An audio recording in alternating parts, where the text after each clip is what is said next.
Yeah, I have the whole document make up for it. And then I developed all kinds of other documents over the years. I mean, I've got so Recording in many of them. progress. Um, well, I'm also a database design engineer, so I designed a really good. I have the best common law database in the world. So, Wow. You're like the man of the hour, well, besides the one I've coming done up a lot of here. stuff. Well, Um, Hey, Walter, we've got Ed here. Oh, hey, Good. hey, Ed. Ed knows me real well. yeah, this is Walt. He's one of my mentors. He wrote a book, so he's all good. Nice, nice. The only two people I haven't acknowledged yet is Mark and Kristen, and I just wanted to say, hey, Mark, Kristen, glad you guys are here. So you found them. Okay, They listen. found they As found soon as us. I tried to as soon as I tried to log on, I had it had to update. Telegram did. Of So course. what I'm going to have to do to show everybody what I want to show them is I'm going to have to log off and log back on. So it's going to take me another 3 or 4 minutes. Okay. Okay. All right. I'll be back. All right. Okay. Just hold on to your butts. You got a lot. You got a lot coming at you tonight. All right. Woo! I'll be right back. Better than Brady Bunch. The postmaster, his name is Randall, and he was a postmaster in White Oak, Texas. Mhm. He was a seasoned guy. He knew about he had his first checking account was at the post office. That's how old how old he was. And he was telling me, because he was asking me why I was paying my duty stamp taxes on my motions, even if I was because he's never seen an attorney do that. And I said, well, my client's in federal court, and he's of Texas, so he needs to pay the stamp duty because his summary judgment or his request for summary judgment has a monetary value, and he needs to pay the stamp tax on it. And so we would pay the stamp tax on our proposed order to pay the stamp tax. And if you pay the stamp tax on the proposed order, you're more than likely to get that summary judgment or that default judgment because you're showing where you've paid the stamp duty. And it immunes the judge. I guess so. So he asked why I was doing that. He goes, well, so I'm gonna do you one better. You got a passport? And I go, yeah, I got a passport. All right. Well, since you're doing business with with the post office today, I'm gonna put this little stamp on here. And he put a stamp in my passport, and he canceled the stamp out.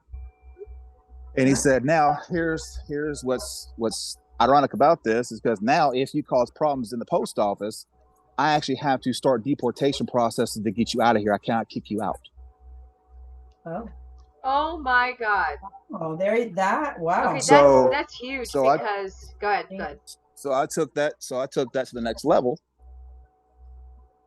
I went and I sued a bank for a default judgment on a loan.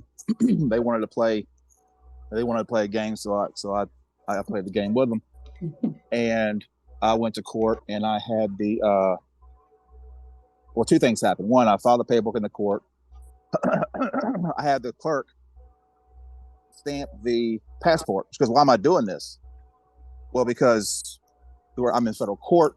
I'm traversing into the federal district, which is land owned by or ceded to the United States, and I am a Texan. So I'm traveling from my nation to the United States, and so I need to show where I have proper court.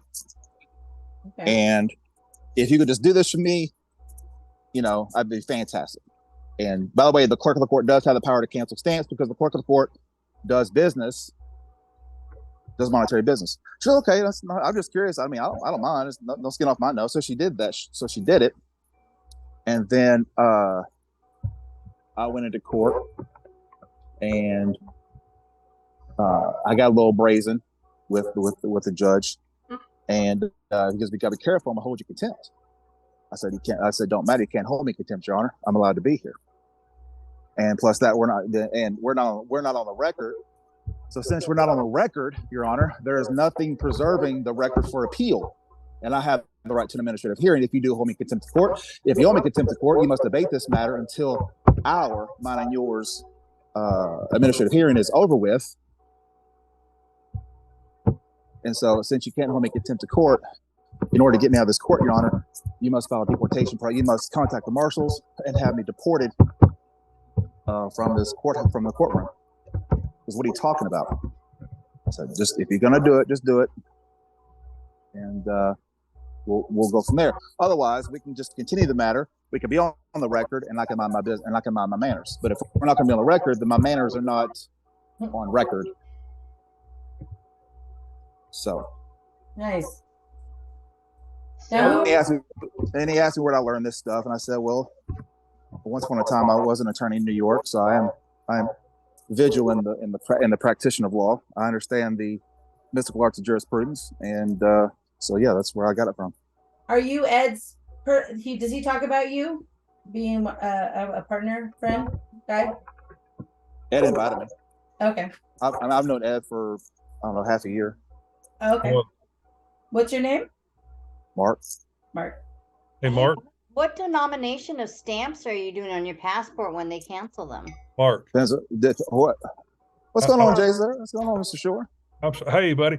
I wanted to say I've been clerking my process at the post office for years, and I put in the chat as Postal Operations Manual 231.63 A and B, and it says that they cannot put a postmark on a plain piece of paper unless there is the first class rate of postage on it. So if you put a forever stamp on there, they can postmark it.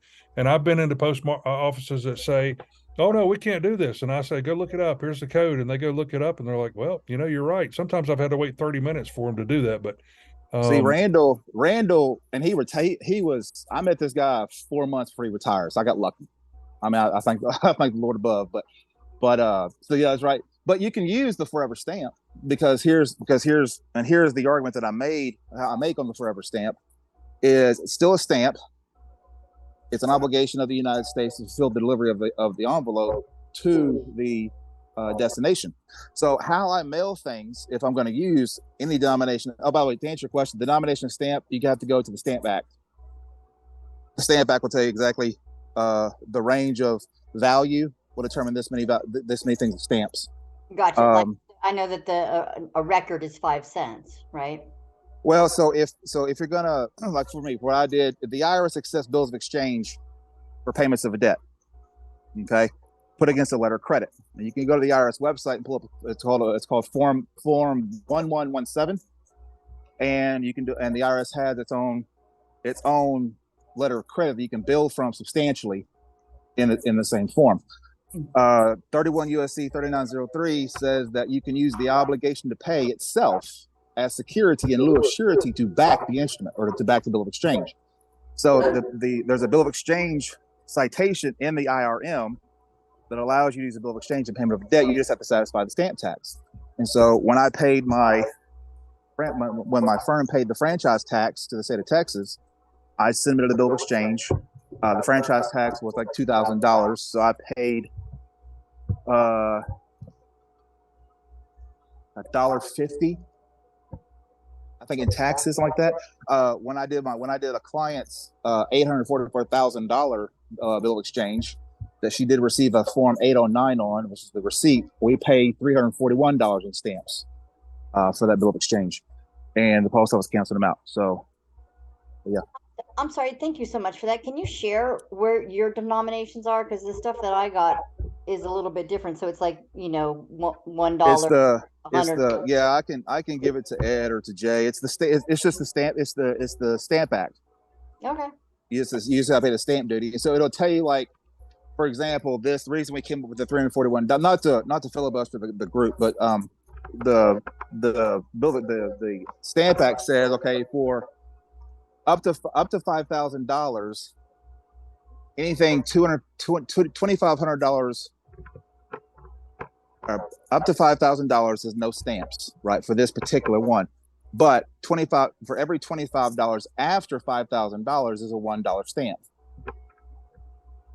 So you would take, so I took the 844,000, divided it by 2,500, and came up with $341. So that's how I figured out from that.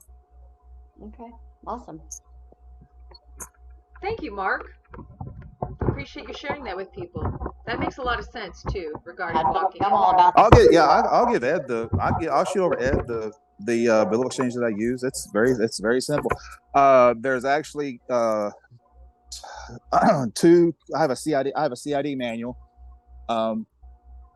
And there's 2 court cases, and there's 2 IRS court cases, and there's one concurring California case where it gives, as long as the promissory note qualifies the 4 pillars of a note, it can be used as a cash. It can be treated as a cash payment,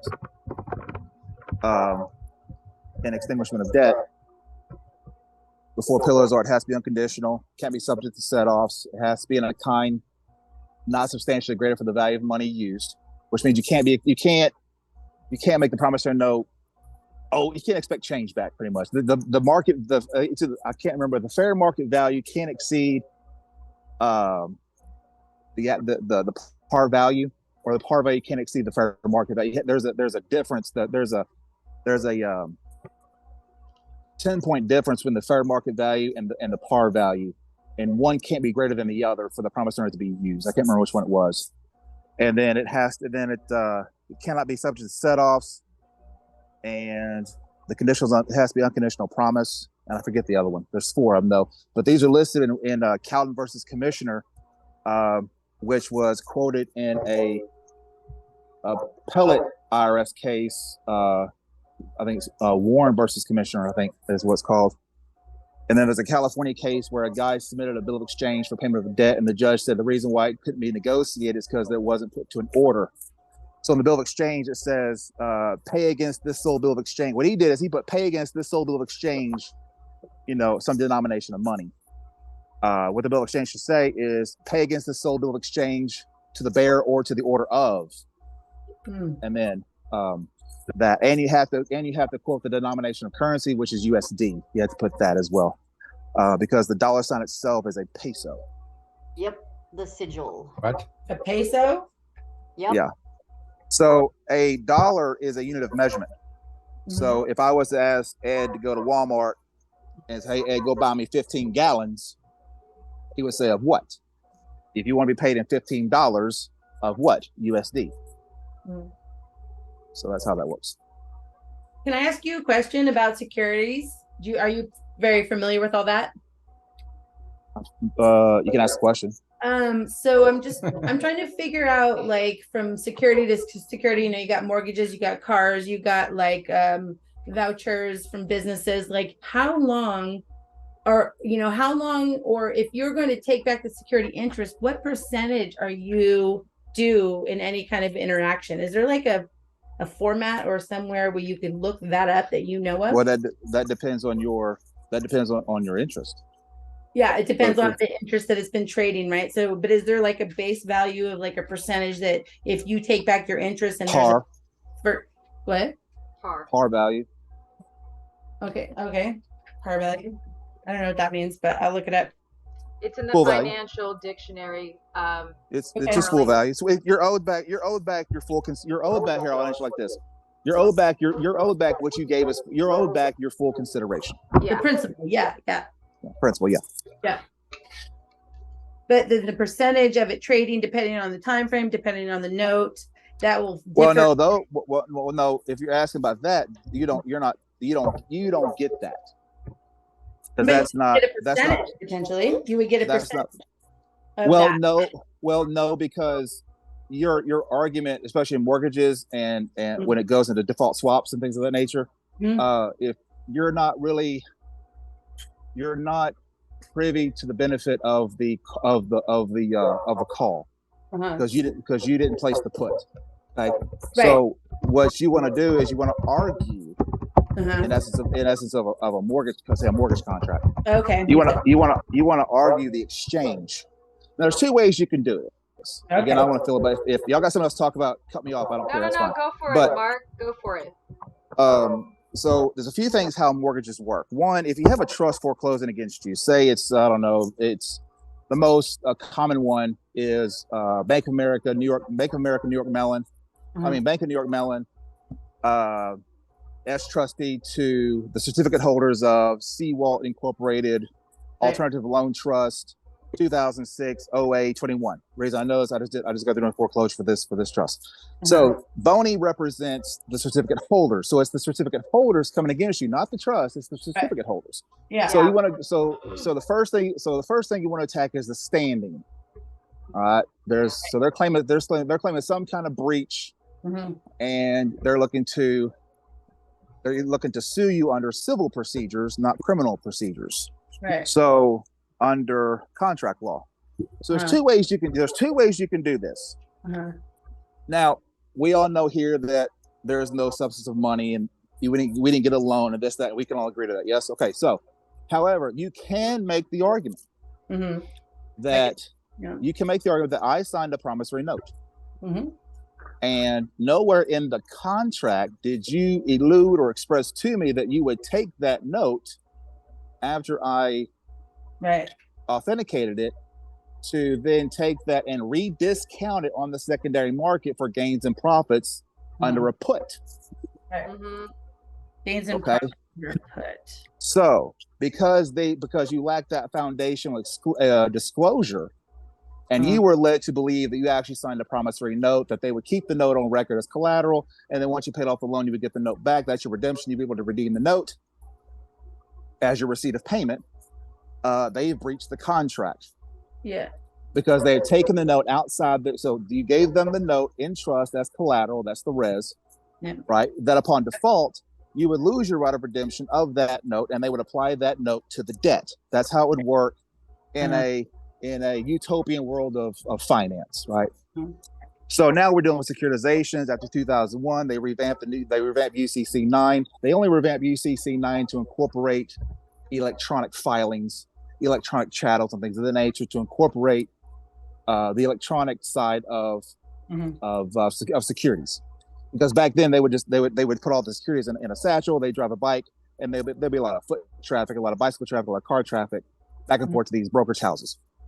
So that's why they redid UCC, and they added, I think, UCC 10 through 13. I think that's what they did. But so you can make the argument now that because they have taken the collateral and have placed it outside the bank's control, therefore taking the res and discarding the res into a tranche, that they can no longer protect the collateral, which you are owed back upon full payment of the note. Oh, wow. And so here's the thing. They have violated your constitutional right to be secure in your papers. Right. All right. So you have because now they have indicted your right of redemption, and you don't have, they took your right of redemption away from you. There's a violation of trust. You can read this in the restatement of trusts. Okay. So anytime you go in foreclosures, you always want to visit restatements of trust, restatements of agency, and restatements of contract. Okay. And it'll give you these performances.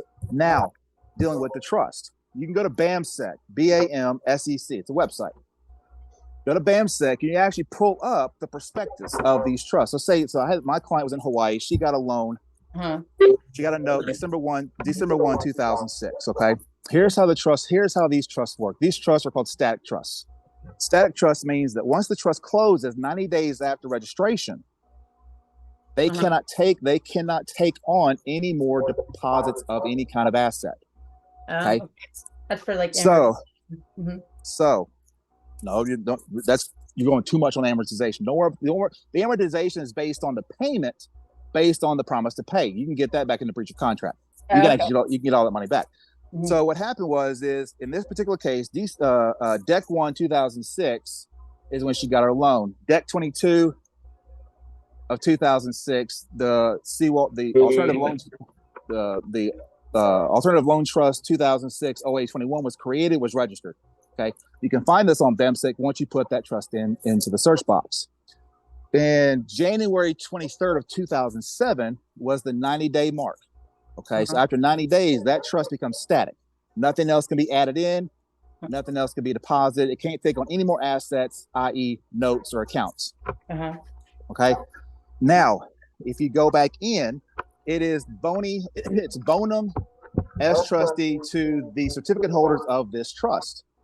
Where's the standing? So you go to BAMSEC, you can actually go to do a control F because there was 99 pages of loan numbers. Wow. So what I did is I did a control F function to do a quick search of the loan number, and I could not find it within the prospectus of this trust. Therefore, these particular certificate holders of this trust did not have standing to foreclose because they had no interest in the mortgage. And so I was able to get the case dismissed. I was able to get the case. I was in appeals court. I got the case remanded back down on the appellate court's recommendation of discharge. When do you have the right to pull securitization report in any instance? Can you teach a class one day? Can you have a class for us? I'm like, this is exactly the stuff I've been dorking out on the SEC website trying to figure out. So, well, like, the SEC, well, I mean, I know and what's good about this is if you look at the prospectus, right, you'll find in the 10K, because it bases itself on the 10K filing, the registration of the registration of the trust. And in the registration of the trust, it'll have the officers, president, vice president of this trust. You can actually do a request. I have been finding that. Yeah. You can just simply ask them, listen, I don't want to know anything about this trust other than the fact that I'm in foreclosure right now. I've got the certificate holders of this trust coming at me through this trustee. You are the so it was Seawalt Incorporated was the depositor. Alternative Loan Trust 2006 OA21 was the issuing entity, or was the trust, because the trust issued the certificates. Countrywide Bank NA was the servicer. Okay. And then you also have then you have Bank of New York Mellon as the trustee. So you have all the parties, right? Yeah. And so you can actually call and listen. I just need to know if you control this loan. I can't find this loan in your deposit in the prospectus. Can you please verify this? And they'll either answer you, or they won't answer you, or say we're not allowed to. We don't have to tell you that. And that's okay. You just want to make sure you do your due diligence, because if they refuse to tell you otherwise, right, as the custodian of the asset, then you can do what's called a good faith basis on the fact that here is the prospectus within these 99 pages of this loan. This loan cannot be found. You've exhausted. So there you go. Hey, Mark, I got to ask you a question. I have this crazy hypothesis going in my head. So I've been dealing with a foreclosure for 15 years, and not even going to go into that. My question very specifically is when somebody goes into foreclosure and they've got a mortgage-backed security, in these pools. I got a copy of my Bloomberg, and it had a BBBB all the way across in the 15 different tranches I found my loan in. And I have this hypothesis that once the bankruptcy is in there, that the insurance kicks in to keep the fund whole. What do you think about that? Okay, so let's go back to inception. What is the purpose of your credit score? What is the purpose of my credit score? What is the purpose of an individual's credit score? Set the interest rate. To use to have close. Close. But it's to grade the security. Okay. So the higher your credit score, the higher grade you get, and your note could be put into a AAA, triple B, double B. So that's how. So your credit score is is the grade in which you get your note put in these tranches. Okay. That's why if you have a low credit score, you get what's called a subprime loan, and it gets put into these double C's, which get mixed in with triple B's that get put as a AAA rating, because legally they cannot go into the tranche to inspect the tranche that it's in trust. Okay. And these are private trusts, not subject to Mira, somebody named inspection. John wants in. Oh, there's Ed. Okay. That's why you can't find the trust anywhere. That's why you can't look them up. Okay, well, that's not my hypothesis, and my question is, once somebody files bankruptcy. Yeah. And whatever, it showed up in the Bloomberg, and it had, with all the, whatever, 15 tranches, my loan number was in, and then it had a B that just ran the whole length, which I'm presuming That was your score. That was the rating. So, yeah. was the score. Hey guys, we have John and Ed here now, but if you just wanted to wrap that up real quick, we can get on to business. Thanks, Okay, guys. I don't want to interrupt you. Just finish. Yeah, thank you. I just thought that maybe the B was bankruptcy, but I still think it is. And my in bankruptcy, you just want to show where they don't have a proof of claim for injury or proof of claim all that, but I feel yeah. like the insurance kicked in to keep the fund whole, and that a cottage industry was created by attorneys keeping track of people that filed bankruptcy and then going after the homes pretending to be, Deutsche Bank or whatever. Well, you'd want to for that you'd want to contact the FDIC and ask for the 120 report. FDIC? FDIC. The other one, they're the insurance. They hold the insurance. The 120 report? Yes. Yes. Okay. And Mark, you really need to meet my friend Jimmy. He's down there in Texas as well. Where? He's in Katy, actually, near Houston. Okay, I'm in Frisco. So see. And you guys are doing a lot of the same thing. Super awesome. Thank you. So then. Mark, would it be possible to get your contact information? It is very possible. Yeah, I'm very interested too. Please. Maybe you can teach a class. He already does. He already does, Carly. I'll tell you about it. Okay. Duh. So we have what do we got? We got Ed here, and now we have John, Ed's friend from Texas, I do believe. One of the smartest guys on the planet. We're the luckiest people on the planet, I guess. Look, you know a few of those, Ed. I see we got 14 people in here. Listen, guys, I apologize. I cannot even get my video to come up. That's weird. Of course. I can get audio, but I'm having to do it through the browser. I can't do it normally like I would a regular Zoom where I can show everybody what I want to show them, and I don't know what to do. We're gonna have to go back to old time story time. Remember? You just got to share. You just got to share your screen. Why don't I can't share this? I can't share the screen. Hey, no, You can send whatever documents you have and let somebody else share it. Thank you. I was just gonna say that. Thank you, Jay. Send it to me, yeah, Ed, and I'll share screen. Okay. Did you hear me? Okay. Okay. Yep. And I'm gonna go lock up my chickens, and I'll be right back. Okay, so I'm gonna Tamara, I'm gonna send them to you in Telegram. Okay. Great. Perfect.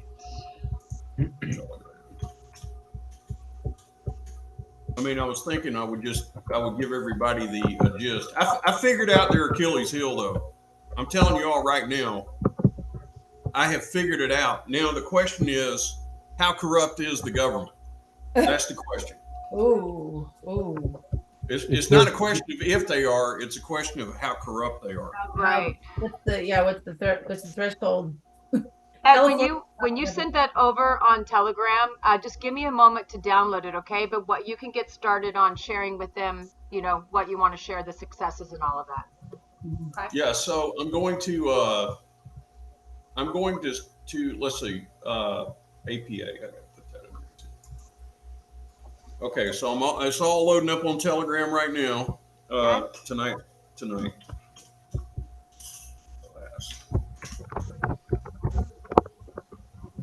Class, this is a discussion.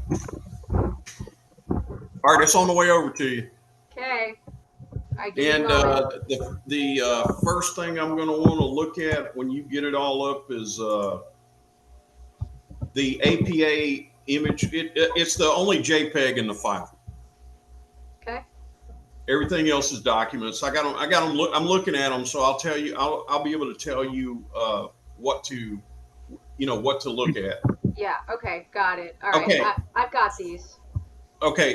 So I have a lot of my mentors here, and I have a lot of my clients here. Okay, more clients than the mentors, but still, I wanted you all to hear this because I did a deep dive into the doctrine of the conflicts of law.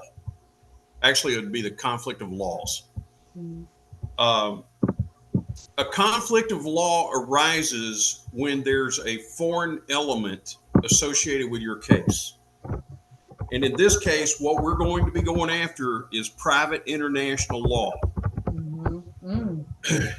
My mentors aside, who in the client group are aware that in your state and in every state they've been replacing their labor code statutes with private international law since 1871?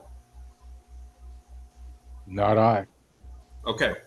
I'm going to, this is why I wanted you to all be here, because I want you to understand, because we really got them. We really got them now. So the doctrine of the conflict of laws, it actually started back when Scotland combined with England. In other words, when they became, I guess, the UK, or whatever they call it over there. But when there was English common law, and then there was Scottish law, so that brought up a problem. A foreign trader had a trust, and they moved to England from Scotland. The trust was still back in Scotland. They live in England. They die. Who governs the law? What governing body of law is going to decide that estate? Would it be England, or And then, so what happened was, I found You need that light? I found a West Virginia law review, and okay, so No. yeah, we're gonna look at the APA graph first, and then I'll take them into the next one's going to be the public policy in the law of conflicts. 36 West Virginia Law Review of 1930. Tamara. I'm still downloading it, so just keep talking. Sorry. Okay. All right. So anyway, moment. I'm just giving you a very brief overview of where the conflict of laws came from and how it became a doctrine.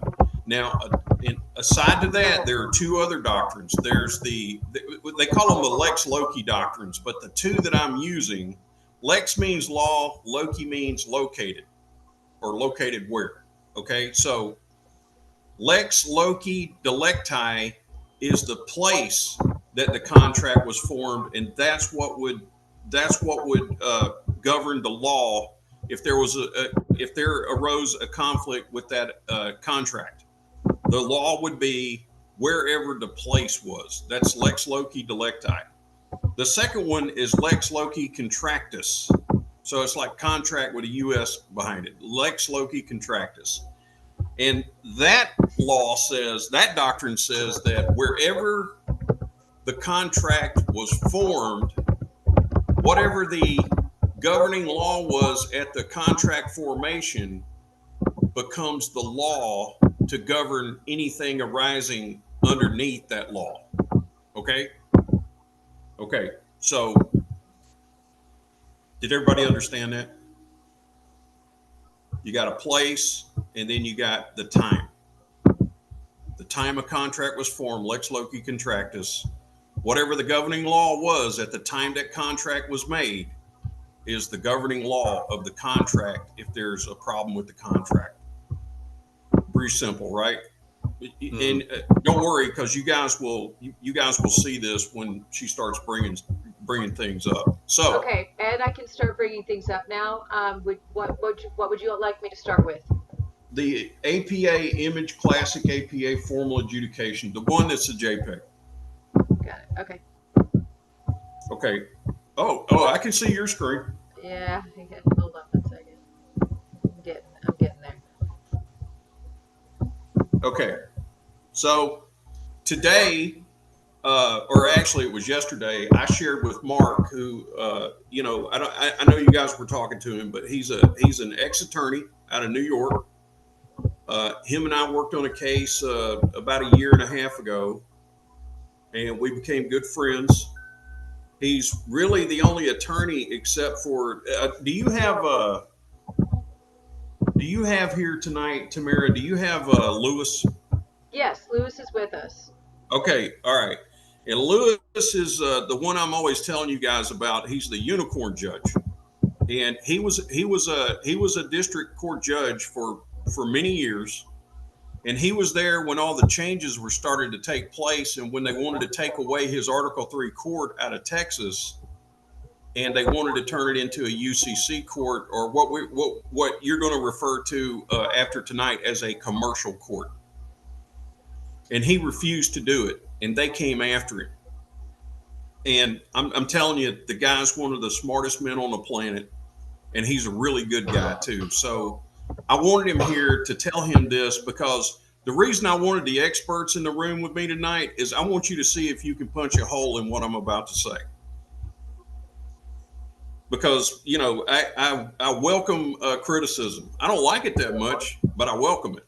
But I have gone down these facts, and I'm sure that I'm correct. I am correct. So Lewis and I also work on cases together that has nothing to do with the Southwest group, or Southern or California group. And then I work on different cases with Mark and Kristen as well. So anyway, Walt, I met about 3 years ago, and Walt and I have been tight ever since. I bought a copy of his book. I suggest that you all, if you want to see some stuff that'll raise your eyebrows, what did you call that book, Walt? It was, let's see, it was so long since I wrote it, about 3 years ago. Let's see. Oh my God, I can't remember the name. Get back to me. That's why we write books, Walt, so that we can remember what we forgot. On my website, though. I got a Yeah. website. Okay. Well, why don't you put your website in the link for them? Okay. By the way, guys, this is not a sales call. I'm just telling you, he only charges like, I think, $50, and I never saw the information that he put in there anywhere else. So it's a great book. So Lex Loci Contractus, Lex Loci Delecti. When you hear me say primary contract, what I'm talking about is the United States Constitution from 1787, the organic Constitution, and I'm talking about the 1789 Bill of Rights. Most of my clients have already ordered them. Do I have any clients in the room that have not ordered their National Archives certified copies of those documents? This is a testament to Tamara. That's how good she is. She's got everybody squared away, so that's good. Now, Tamara, when I say I can see your screen, it says you are viewing Tamara's screen, view options, and I see a green box, but it's black. Oh. Can everybody else see what she's showing? I see the table, APA governed formal adjudication. Okay, let me see if I can hit this view options thing here.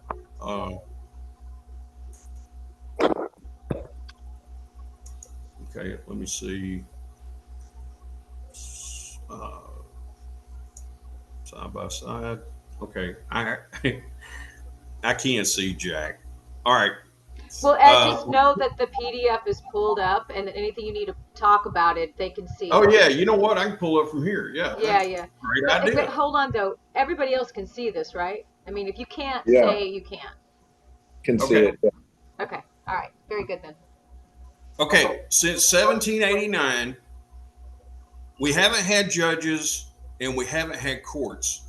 1780. Well, let me say this: we haven't had judicial courts.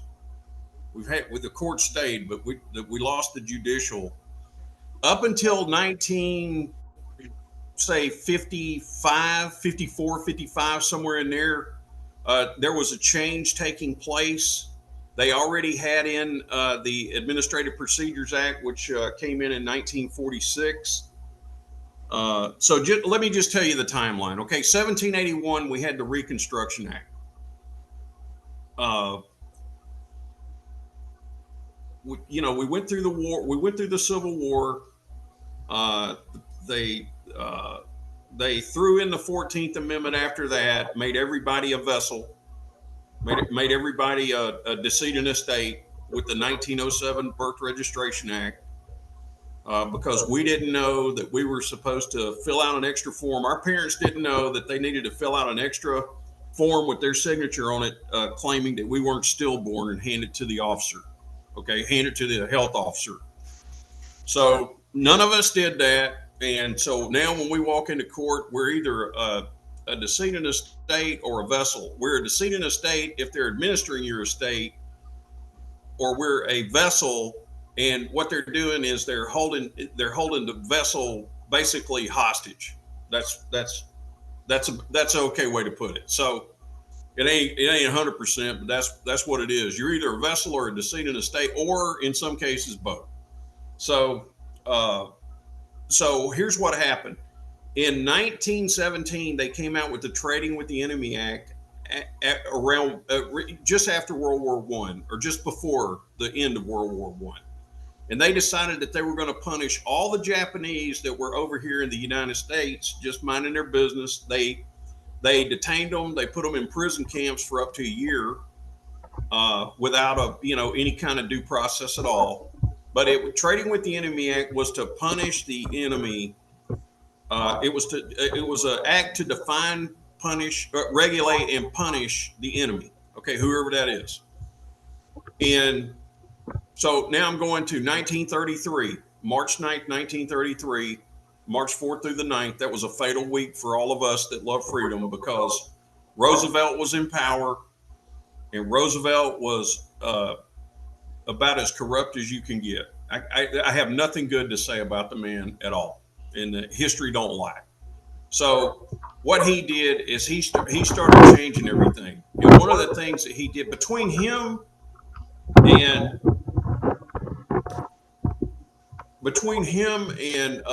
Johnson, between him and, I'll just stick with Truman. Truman. I'll just stick with LBJ is the one that killed us on the money when he took silver out. Truman was the president whenever all this was all the 33 acts and stuff were done. No, Roosevelt was. Roosevelt was the one that did this. Okay, so who did no, yes, he did the Federal Reserve Act. My bad. Sorry. Go ahead. Sorry. That's all right. That's all right. So Roosevelt, what he did is he came, what happened is, this is what happened. Okay. I got this on good authority from the smartest guy in the room, which you all know by now who he is.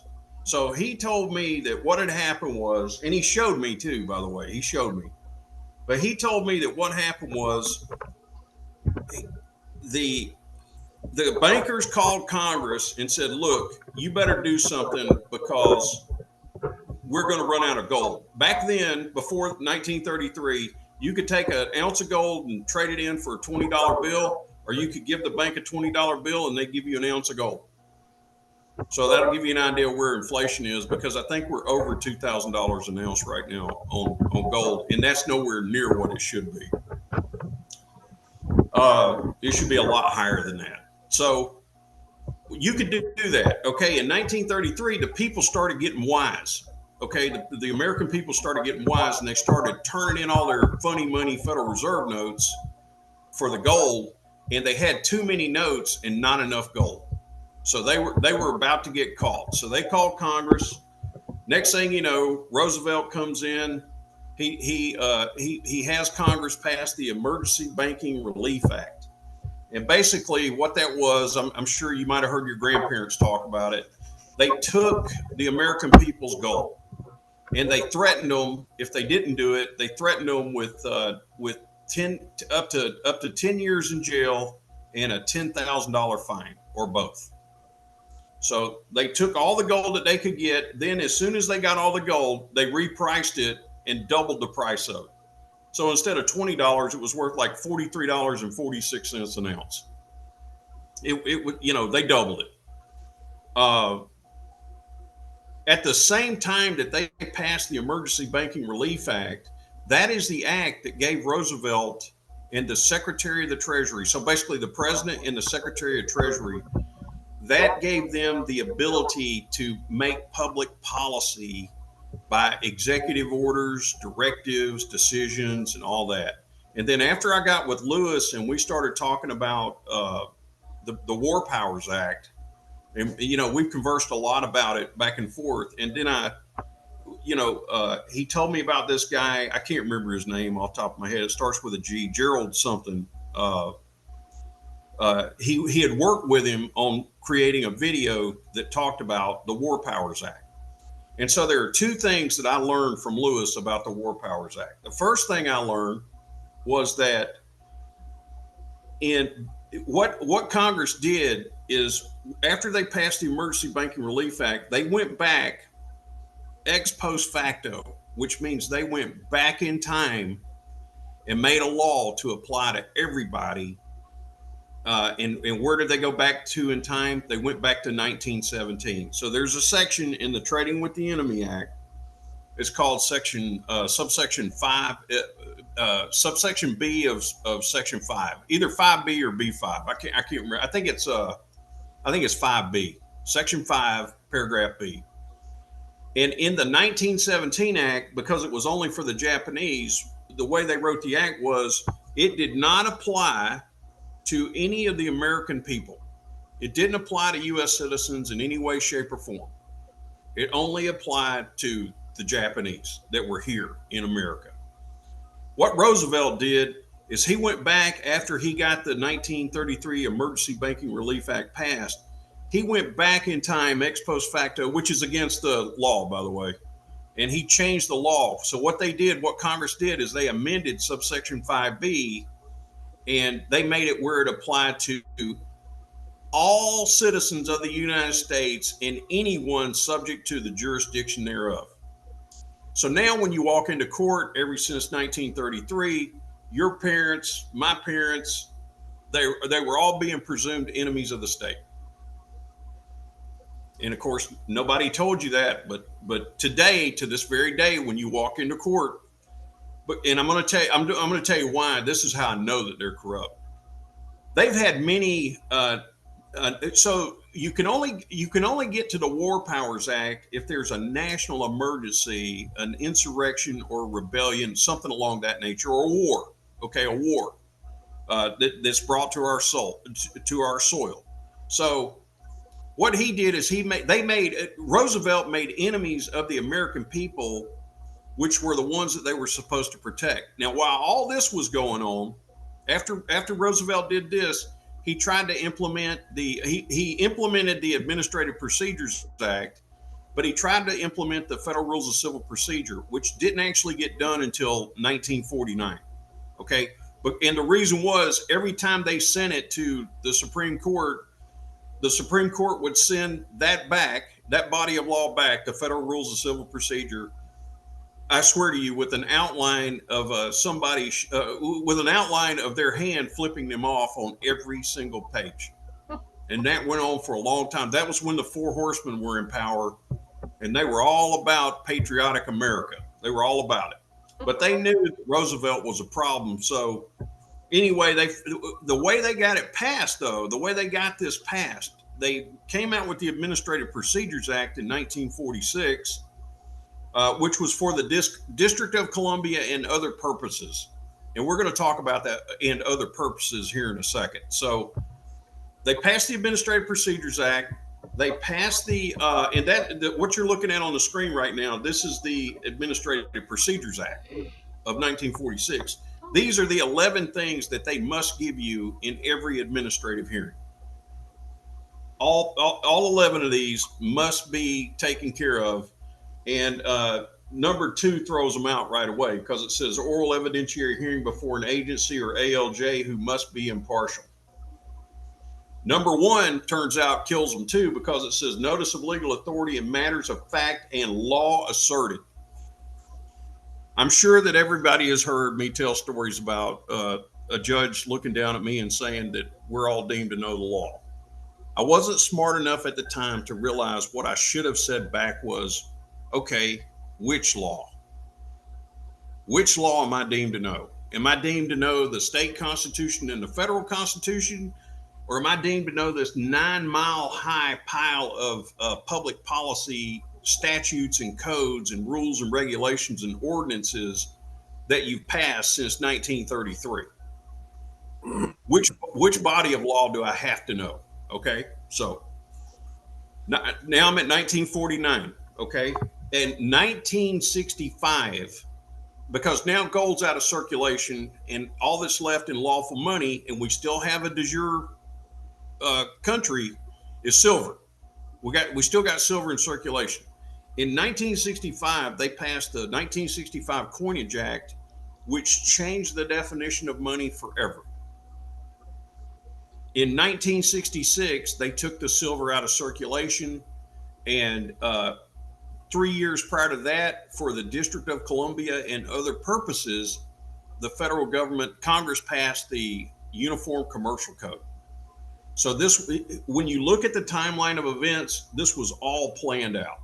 This whole thing, this whole scam was planned out from beginning to end. As a matter of fact, in 1933, I have seen with my own eyes that there was a gold shortage prior to that act being passed by Congress. And what made the shortage? The government had shipped the gold out. I don't know if a loan came due, or I don't know why they shipped it out, but they shipped it out of our nation, overseas somewhere, probably the Vatican, and they created that emergency. They created that 1933 emergency. But people were in fear of their government at the time, apparently, because I would have been raised in holy hell if they tried to take away my lawful gold and silver. I mean, I don't even see, they only did it, the way they got it done, though, is through the War Powers Act, where they declared a national emergency. Who declared the national emergency? Roosevelt did. Okay, because it was right at the height of World War II. I forgot to mention that, World War II, 1941, 1945. Hey, Ed, So, Ed, can I make a comment? sure. Okay, dealing with the War Powers Act, okay, basically we're considered the debtor. Okay, that's why I live with that. One way to get around that with the Treasury is you get a bond, a long-term bond, okay, for like $100 or more for each of the items you have, like your driver's license, the social security number, etc.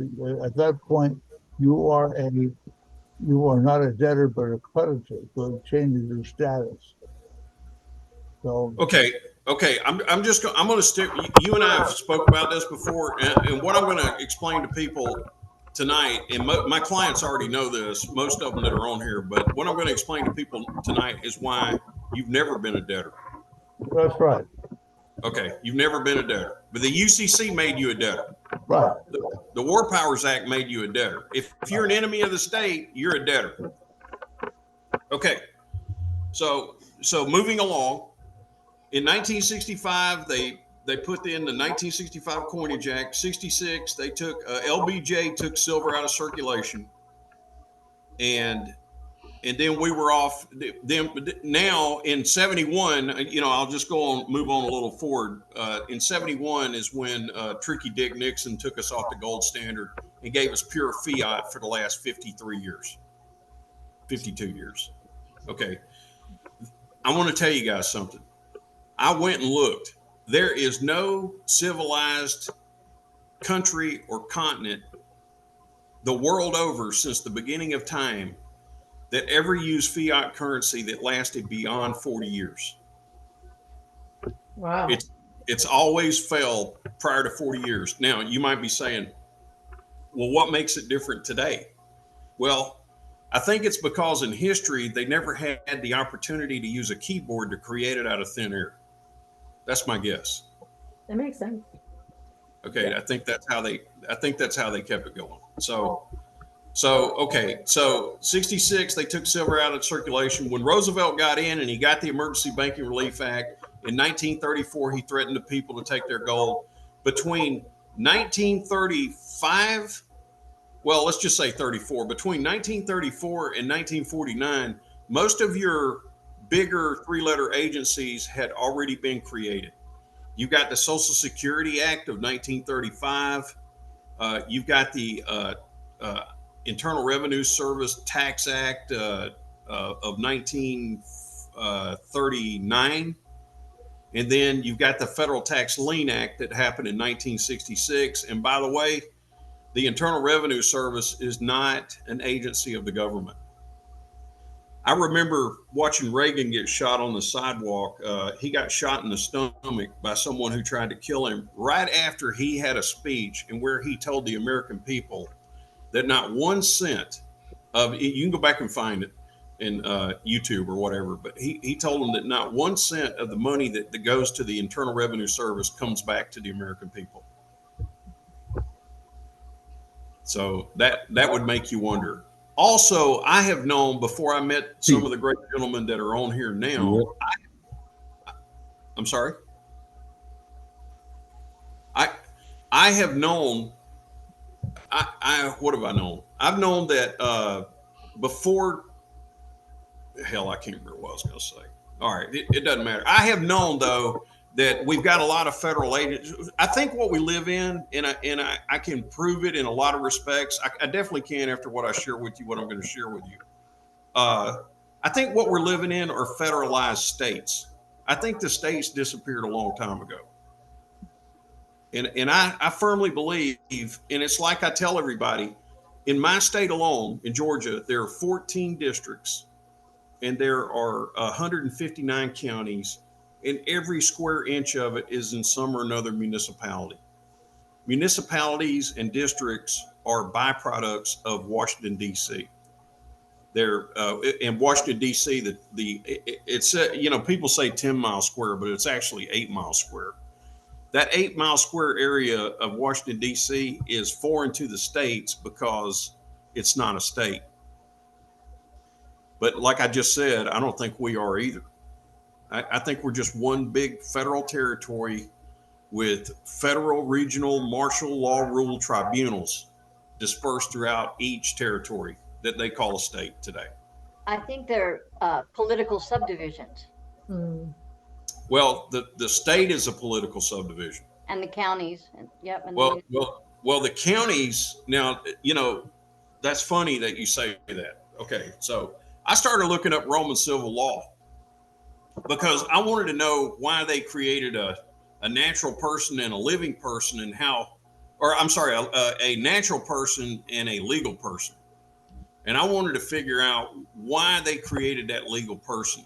Can anybody think of any good reason why a legal person would be created that sits on top of you in your birth certificate? Does anybody have any clue why the government would create a fiction of law and assign your name to it? I think it's to do commerce. So that name could be registered as the name of the state. Yeah. Why can't I do commerce without the legal fiction? Because it must be done through a lot kind. You couldn't actually imprison anyone either. That's right. So okay. So now let me tell you what public policy means. And I've looked at dictionaries, the sources. I've looked at Black's Law, which I need to pull that up real quick because I can't see that from here too. So Black's Law 4th says that. I had a lot of stuff open here. Give me just a second. Give it a second. Okay, let me move this over here. Black's Law 4th. Black's Law 4th. It didn't bring up everything. Let's see if Black's Law stayed in here. Black's Law. Here we go. Persona, standi, and judicio. So I'm looking for public policy. Public policy. Okay. I'm reading this one, but I'm going to tell you what public policy, this is what it says. That principle of the law, which holds that no subject can lawfully do that which has a tendency to be injurious to the public or against the public good. Now, today's translation of that, this is what they say. public policy is the will of the government for the benefit of the people. Okay, that's what it says. The will of the government for the benefit of the people. So every time you get tried by a statute, what's really happening is you're getting tried because you violated the government's will. Mhm. And they're trying to convince you that they're doing it for your own best interest. I can't make this shit up. I can't make it up. So there, but in the Black's Law Fourth, I found something interesting because it says that principle of the law. What does that mean? That means it's not law. It's not law. It's a principle of the law, but it's not law. What do we call the law in this country? We call it public law. What do we call private law? We call that, the government calls that public policy. So public policy is just public policy is the principle of the Constitution. No. It's the way they got away with it is they did everything in the name of peace and safety after they put us all under Emergency War Powers Act. That's how they got away with it. Yeah, it's a principle of the de facto corporate overlay pretending to be a government. Yeah, and you affirm it with every instance you sign a contract. Okay, now that's the part that I missed. Let me go back. So I told you guys there was a case in 1938 called Erie Railroad versus Tompkins. And now we're going to get into the court part because I know that's what all my clients want to talk about. Erie Railroad versus Tompkins. So let me go back a little further than that. In 1935, Perry versus U.S. was passed. And Perry essentially said that, yes, a government can default on its debts. I'm sorry, it's 1933. Perry versus U.S. was 1933, the year before they took the gold, but the same year that they introduced the Emergency Banking Relief Act. Perry said, yes, a de jure government can default on its debt, but it carried two stipulations with it. The first stipulation was that the Treasury, if they defaulted, the Treasury had to be refunded with gold. Not dollars. Not anything, not negotiable instruments, not a note from Bank of America. It had to be gold. And then the second tenet to that was the fourth paragraph of the 14th Amendment, where it states in the 14th Amendment that the government's obligations cannot be questioned. Okay, but that would only apply if they refunded their treasury with gold. And I know that they didn't. And you know that they didn't. Because they came out with military script.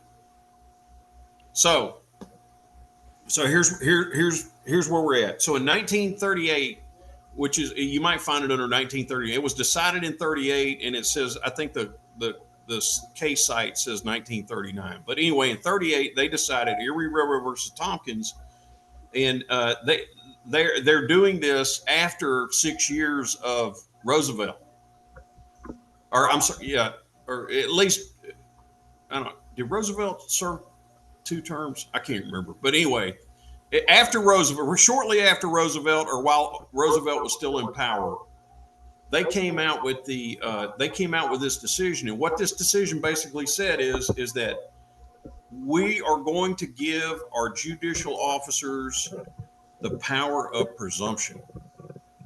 Okay, they have the power of presumption now. And in addition to that, everything from this point forward is a contract. Okay, no more law, it's all contract. It's contract law is what it is. It's contracts. But the contract law didn't work for them either, because back in 1820, the United States had a Supreme Court opinion that said that every contract was deemed to have the Constitution written in it. Every contract. Okay, so after this Erie decision, and that's what it was a corrupt decision by the Supreme Court. But after this Erie Railroad versus Tompkins decision, the judges were all pulled into Chicago. right at the end of 1938, after this decision, there were senators and congressmen. And how do I know this? Because my grandfather attended that meeting, and I remember him telling me about it. And so what they were told was senators, congressmen. I mean, they were all in on it. All the judges at the time, they all went to Chicago, some big private meeting ballroom place, and they were all told that they were to not give any deference to any decision prior to Erie Railroad versus Tompkins. And I've got the judge on here who I'm sure was not at that meeting, but I'm sure that he knows, for sure where this came from. So that's what they were told. No, don't give any deference to anything prior to 1938. So there goes all of your constitutional law. We're now under the Emergency Powers Act. We're under a national state of emergency. But what I figured out is I wanted to see what the other national emergencies were, because they got so bad in the early 2000s. I mean, they called it war on drugs, war on children. Well, I mean, they came up with all kinds of wars. Well, hold on. Let me ask this. So if I've done cases where, Marbury versus Madison is still used as precedence. So yeah, but at the end of the day, do you know anybody that Marbury versus Madison won a case for in one of these commercial courts? no, it's never been used in a commercial court. No. I don't either. I've been doing this a long time. So now everybody knows where they're at. Now this national emergency thing, this is where you can really see how corrupt our public officials and trustees are. And I'll just give you an idea. I mean, there were a lot of national emergencies and there were a lot of War Powers Act between 1933 and today. But if I take the combined team of Bush Jr., Barack Obama, and Trump, just those three presidents. Okay. If I take those, so Bush Jr., Obama, and Trump, between them, they had 36 declared national emergencies. And I think there are only, between the three of those, 12 of them still standing. Okay. But that's all on this side of 1933. I mean, that's all, we're like 70, 80 years later. So I started going back in time and I realized that there was no national emergency still in existence prior to, I think, 65. I think what's the war we didn't win? Vietnam. I think up until Vietnam, I think prior to Vietnam, there are no national emergencies open except for the one that Roosevelt opened in 1933. So 90 years later, we are still under the War Powers Act because of that national emergency that happened back in 1933. And so what does the Emergency Banking Relief Act say? It gives the president and the secretary of the Treasury the power to make law. We no longer need a Congress. And they also suspended the U.S. Constitution because they changed everything. They changed the whole dynamic. They actually suspended the U.S. Constitution. Now, you might ask, well, Ed, where do they get the authority to do that? That's the whole point. That's the whole point of you guys meeting with me tonight, so that I can explain to you. 90 years later, and I went back to, I think, 2014 and looked at every year under the Emergency Bank Relief Act, every year they have to either continue, the president by a signature, by a directive order, has to continue that national emergency from 1933, or they have to repeal it. They have to end it. But we're so far gone now that they can't end it. Because if they ended it, the next day, this country would be bankrupt. Not saying that we ain't already. I'm just saying that as far as the law is concerned, we would be utterly bankrupt. Okay, so they're not going back. That emergency will be here when my great grandkids are still alive, probably. But anyway, I told you guys I went back and looked at the directives, and I've got copies of them that the judges, or I'm sorry, that the president signed as they went through. So I got Bush. I got one from Bush Senior. I got Bush Juniors. I got all 8 years. I've got Trump's. I've got his 4 years, and I've got Barack Obama's all 8 of his years. So I went way back. What I noticed is that as I looked at each direct order, they were all continued for the same exact reason. Anybody want to take a guess what that reason was? Cuba. Oh, okay. I was gonna say something silly like. Well, you can't say anything sillier than that. I mean, Cuba. They're continuing a national emergency here because of Cuba over there. I swear to you, I can't make this stuff up. They're saying to Cuba, some of you guys might remember in the, I think it was around 1994, where Cuba had according to them, accidentally shot down a jet airliner that was going from here to like Singapore or something, from America to Singapore. Anyway, Cuba shot them down, shot them out of the air. So I guess if you really stretch your imagination, they would say that they're continuing the war powers created by the National Emergency Banking Relief Act because Cuba might shoot down another jetliner someday. I don't know. I mean, I can't make that rhyme in my head whatsoever. I think Cuba's just an excuse, folks, to keep the emergency running.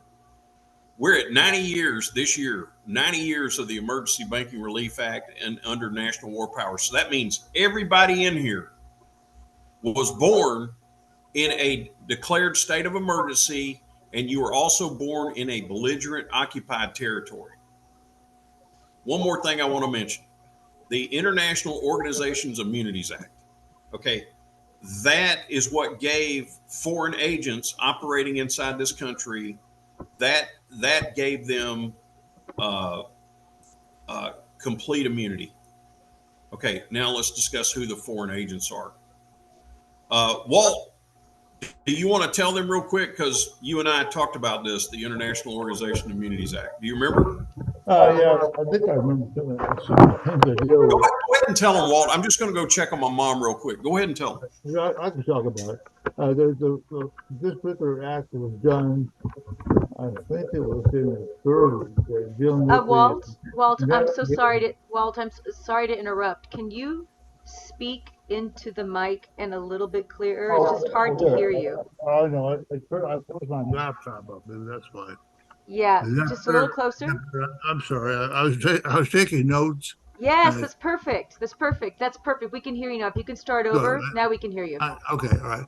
The Foreign Sovereign Immunities Act, I think, was done in the 30s, 1930s, dealing with the Nazi agents in this country, which and basically it was extended out from there. Basically, all these different foreign entities were required to register as a foreign agent. Now, the problem is that all of our operation today, all these courts, attorneys, police, etc., that we have out there are all foreign agents all the way through, but they're not registering as foreign agents, and none of this is being enforced by our government. So, which is a major problem. But by a law, which has never been changed, it requires a register. So that's one aspect of it. Now, another aspect too is that we really don't have a government in this country. These are all foreign private foreign corporations, which are held by different entities outside this country. And also the Bar Association. The Bar Association actually was founded by the Communist Party and is still run by the Communist Party. I've got stuff in my book about that. So basically, we're basically run by foreign entities all the way through. We don't really have any government here at all of the people or for the people. We have these entities are in there for their own private, for-profit operations. That's why you see all this injustice across the country, and everything is done, especially with the courts through bonding. You have the General Service Administration bonds like the say GSA 24, 24, 25, 20, 28, 273, 275, etc. These bonds are picked up by the courts, and people that they're coming against are assigned to be a surety, and their name is wedding signed under penalty of perjury by the court to pay off the amount of the bond, and then the bond is given back to the amount the proceeds from the bond or directly given back to the court. They typically make $1 million, $5 million, $10 million in every single case, which is split up between the judge, the clerk, and the attorneys that are there. It's a total racket. The paperwork I have is basically shows requiring all this bonding information. Where the bonds, where the amounts of the bonds, and things like this. And the paperwork I do basically goes in to report this to the IRS, demanding their W-9s and things like this. And if they don't respond, then we do 3494 A's and 8300s and all kinds of forms to screw them up. And also recommend that we have our names bonded. Let's say we have their names bonded like a Minnesota, not bonded, DBA like in Minnesota, and then also you can do a DBA in your state as well. So that way you have two witnesses that you're a DBA and you're not the all capital name that they're addressing, because they'll address you as your all capital name and you're not that. That's only for dead entities or fictional entities, and you're not fictional. You're a living man. So when you go to the court,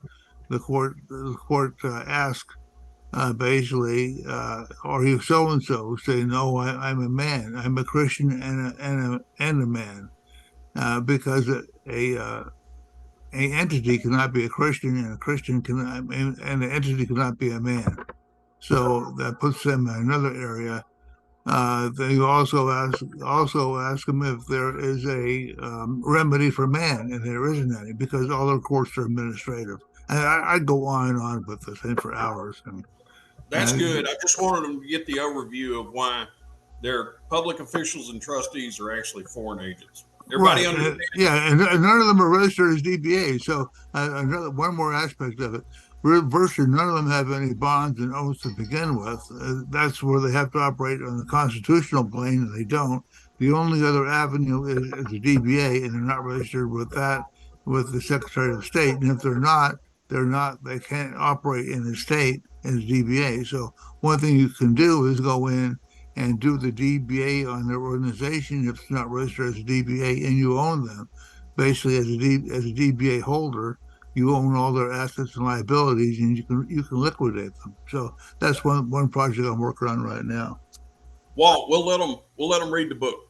Yeah, We'll yeah. Okay, all right. So now everybody understands, the playing field you're on. How did I confirm that? Well, it just so happens that I had a paralegal that was in her third year of law school, and I talked her out of it after about a 3.5-hour conversation one night over in California. Her name's Tisha Kane. Some of you know her. Her and her husband just got back from the Netherlands. They went to The Hague, and they went to Amsterdam. They went over to the Vatican. They made this whole big trip for the whole summer. Anyway, she was telling me about the Netherlands, and she said when she got back, she called me to tell me personally, because I had been talking to her about how I felt like our country was just being raped, and the people they're at the mercy of their government, and they're losing everything. And so when she got back, she said to me, Ed, I think you're right, because we were there for over a month, and the people it was a society. And I said, well, what do you mean by it was a society? I said, we're a society. She said, no, Ed, this was a real society. She said the people were super nice to the Americans, you know, because there were other Americans there. Uh, they're super nice to you. Their streets are clean. Their buildings are clean. The government is there helping people, you know, everywhere they're supposed to be. It's an actual society. Okay. But when she came back here, it was an epiphany for her to go out there and see this, because when she came back, she said, you know what, Ed, we're being plundered. And I wholeheartedly agree with her. We are being plundered right now. I mean, there is no mercy type of plundering too. So I brought this group together because I want to tell you how we're gonna change everything. Okay, because I've looked at the law and I'm sure of the facts, and we're going to share that with you. Could you do me a favor, Tamara, and pull up the West Virginia conflict of public policy and the conflict of law for me? Yep. Put it on the screen. One moment. West Virginia. Yeah, one moment. Just give me a second here. That's the one from 1930, correct? 1930. Well, here. Yeah, 1934. Okay, 1934. Okay, one moment.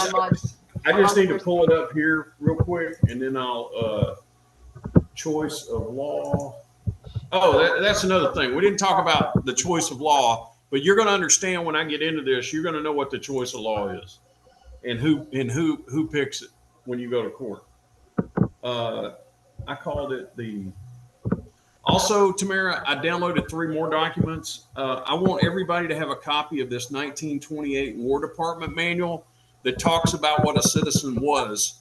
On Roosevelt's first day, this is a war manual from the War Department, and it's for our armed forces to know what an armed citizen is and what their duty is to them. Yeah. You know what a citizen is. What a citizen is. Not a U.S. Not a state citizen. Just a citizen of the United States. What they are and how they are to be treated. 1928. Okay. Every one of you should read that, because then you'll realize we do not live in that land. Okay. We don't have any of those rights that they espoused in 1928. And the first day Roosevelt got in office, you know what his first act was? To destroy this manual. Wow. Okay, because he couldn't do what he wanted to do and leave that manual out there. Thankfully, he didn't get all the copies. So West Virginia choice of law. Okay, I'm just looking. I'm trying to look for this. Joseph Story, public policy. Okay, I think it was 19. Let's see, that's not it. War Department. Let me just pull this up. Okay. Just tell me what page you're on, okay? Okay. I'm looking for. This might be it. This is it right here. I got West Virginia University, 1930, February 1930. Everybody's going to get a copy of this, because I've almost got it finished. I'm highlighting it and underlining it so that you can see what I saw. You know, okay, when I read this. This is a 20-page document. I've got another document that I found from 1956 called Public Policy in the Conflict of Law. So it's named the same thing. It's from Columbia Law School, but it's 26 years later, and a lot of evil happened between 1930 and 1956. But the one that I want you to pay attention to, and the one that I'm highlighting for you, is the West Virginia Law Review. That's my alma mater. Oh, is it? Oh, okay. Hey, while I'm here, I know I asked you this earlier, Mark, but Are you going to the sink? Take this, please. when you were in law school, Leave it alone. did they have a class for the conflict of law? Hold on, Ed. What? It's just a group of like-minded people. Go ahead. Did they have a class for the conflict of law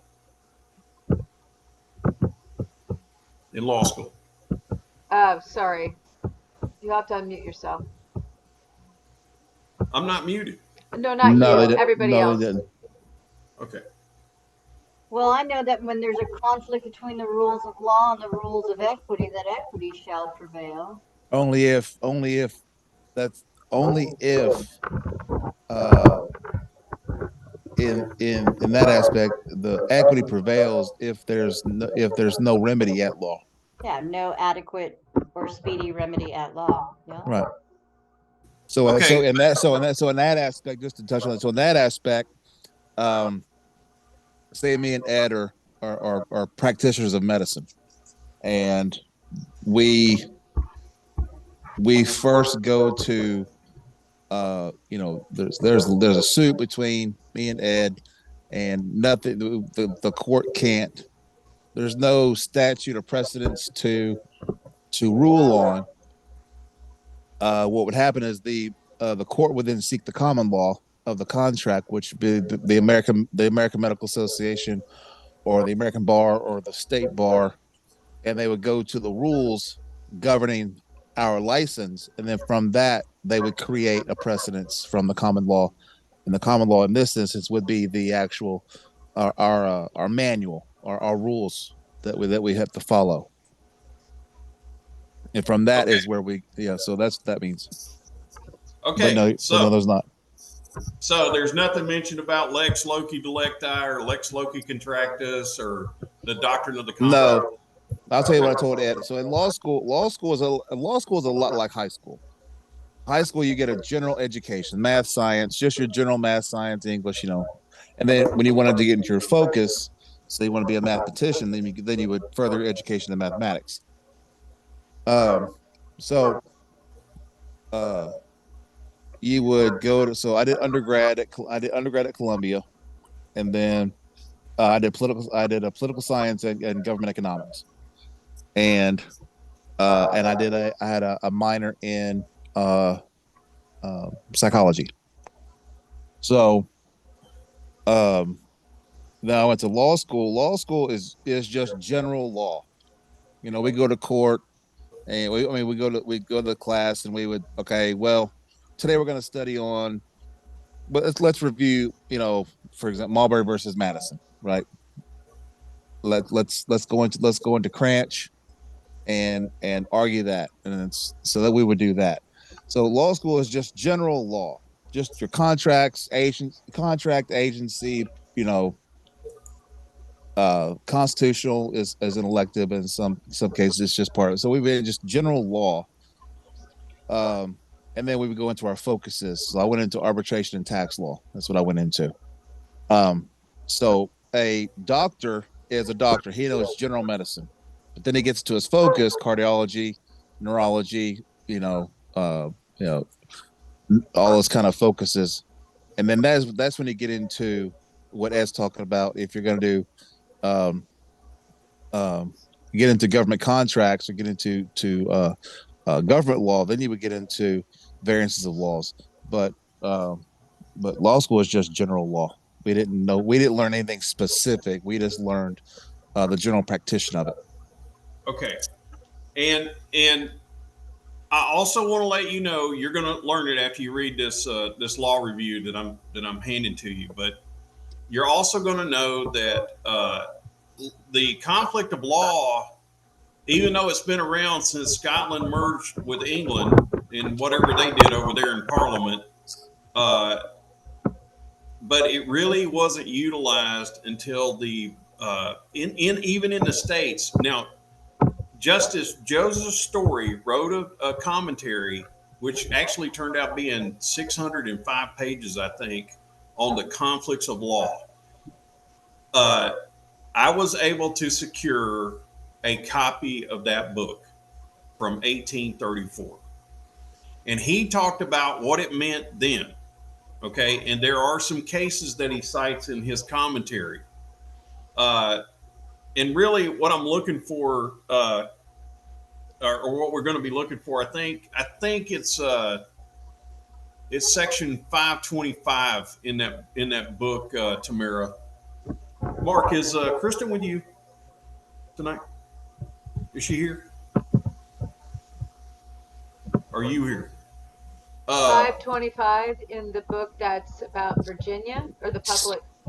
It's the book called Story slash Story slash one PDF. It should be 605 pages. Yeah. Okay, hang on. Yeah, Chris is doing doc review right now. 605. Okay. It's called Joseph Story's Commentaries, and it's 605 pages.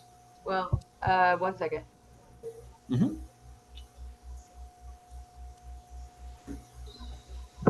Anyway, Here we go. Joseph I got Story. it. Okay, I think I'm looking for section 525 or 545. 525. Okay, sorry about that. Now I see what you're talking about. What I wanted Kristen for, Yes. If you want. Yeah. what I wanted Kristen for is I just want someone to look up the UCC code preamble for me. Did you eat them already? The preamble says that that the UCC is governed under merchant law. Okay, the law merchant. That's correct. All right, I'm going to come back to that, guys, but just remember that. The UCC is a body of law that covers all 50 states and territories, and it governs all contracts. That's the law they use to govern contracts, implied or expressed. All right, I'm going to come back to that, though. So here's what happened. How did the if the Administrative Procedures Act was passed by Congress for the District of Columbia and other purposes in 1946, and the Uniform Commercial Code was passed in 1963 by Congress for the District of Columbia and other purposes, how did those two acts get into your state? Anybody want to take a guess? What was it again? The 1946 Administrative Procedures Act. Okay, so the Administrative Procedures Act came into effect because it was a way for Congress, because Congress can, the only body of government that can create law is Congress. So Congress, okay, fine. If we have the power to create law, then we have the power to delegate.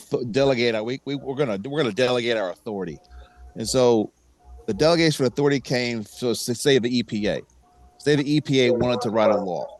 An agency. Right? An agency, right. So an agency wanted to write their own law. So the agency would put together a bill. They would present it to Congress. And if Congress either approved it or didn't approve it, if they approved it, then Congress would pass that law. So Congress still passes laws, but it leaves it up to the agency to create their own procedure and policies. Right. And then eventually those policies that the agency creates will become statutes wherever they're located. And they'll have to be So Congress votes them into positive law or it'd be negative law or positive law.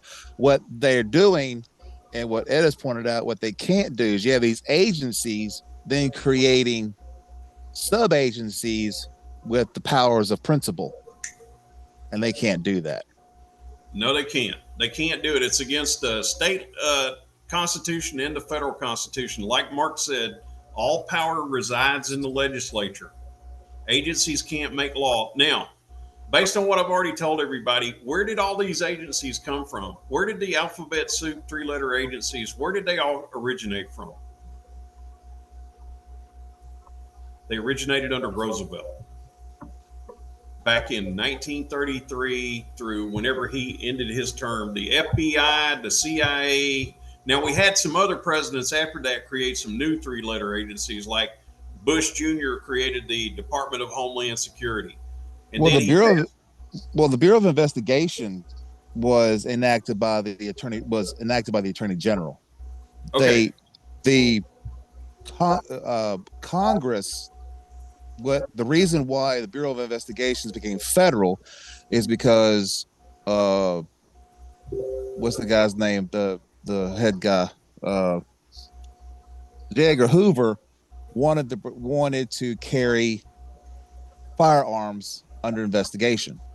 The FBI, the Bureau of Investigations, were not allowed to carry firearms. Actually, that's a great point that you're making right now. Tell the class, tell them what the difference is between an arm and a firearm. So a firearm has to do with how the barrel is fashioned. So a firearm is so you have smooth bore, and you have a smooth bore barrel and a rifle barrel. Smooth bore deals with explosion. So you have those are your long rifles and all that. So Rifled barrel means the bullet comes out spinning. So an arm would be just an off the shelf pistol. Okay. A firearm takes like a hunting rifle is a firearm because there's an explosion. It's not really done by a hammer. And can you excuse me, Ricky? I think we're tracking down the wrong path. Rifle and pistol, smooth bore and rifled bore. Is that what you're saying? Is the difference between a firearm? Well, it's the length of it. First of all, it's the length of the barrel, one, and second, it's how the inside of the barrel is fashioned, whether it be a rifle barrel, smooth bore, or rifle barrel. Okay, one it shoots out. The ammunition shoots out through an explosion, and the other one shoots out through a hammer, and it spirals. Most pistol barrels are rifled, but just saying. Yeah. All right. I didn't mean to start a controversy. Let me tell you what the law says. Well, the law says that a firearm is an automatic weapon. It's a sawed-off shotgun, and it's a starter pistol that's been bored out. That's what a firearm is. Okay. You can't have a sawed-off shotgun. You can't have an automatic rifle, and you can't have a starter pistol that's been bored out. Now, Richard, when you got charged, when you got charged in the state of California, did they charge you for arms or firearms? Well, it would be assault weapon because of California's classification, but it's a subcategory of a firearm. Yes. Okay, a subcategory of a firearm. Okay. Well, the government actually lists what's considered a firearm on the website. I forget the agency. What's the agency? Well, the NFA defines what a firearm is, and Ed read it for you. That's actually but they actually give pictures of what they consider firearms. So if they don't follow the picture, then it's not a firearm. They actually give a list of what's considered. Well, what I'm trying to say is, other than according to Supreme Court case opinion, okay, which a lot of people like to call case law. The problem is judges can't make law; they can only enforce it. So their opinion at the Supreme Court was that it was a automatic weapon, a bored out starter pistol, or a sawed-off shotgun. Everything else, and a silencer. In a silencer. For no reason, added at the last second. Everything else would be deemed an arm. Now, answer my question, Richard. Did you get charged with arms or firearms? With firearms. Okay. Did you have any firearms according to the case opinion? No. Okay. All right. Mainly rifles and pistols. Yeah, and it really can't be a silencer either because that's an addition to an arm. Yeah. Okay, but I can understand why under public policy, under the government's will, that they wouldn't want arms with silencers on them because that's when you can do evil things. So they don't. Yeah. For the health and safety and welfare of the citizens of the state of California, they don't allow them. Okay, under public policy, they are deemed as firearms. That's what he said. So I'll give you guys the case. I'll give you guys a case. I'll load it up because Tamara's gonna. I tell you what you need to do in the group chat right now for those people that I invited. You need to put your email in there in the chat so that because Tamara's going to send this stuff to you guys when she sends it to our clients.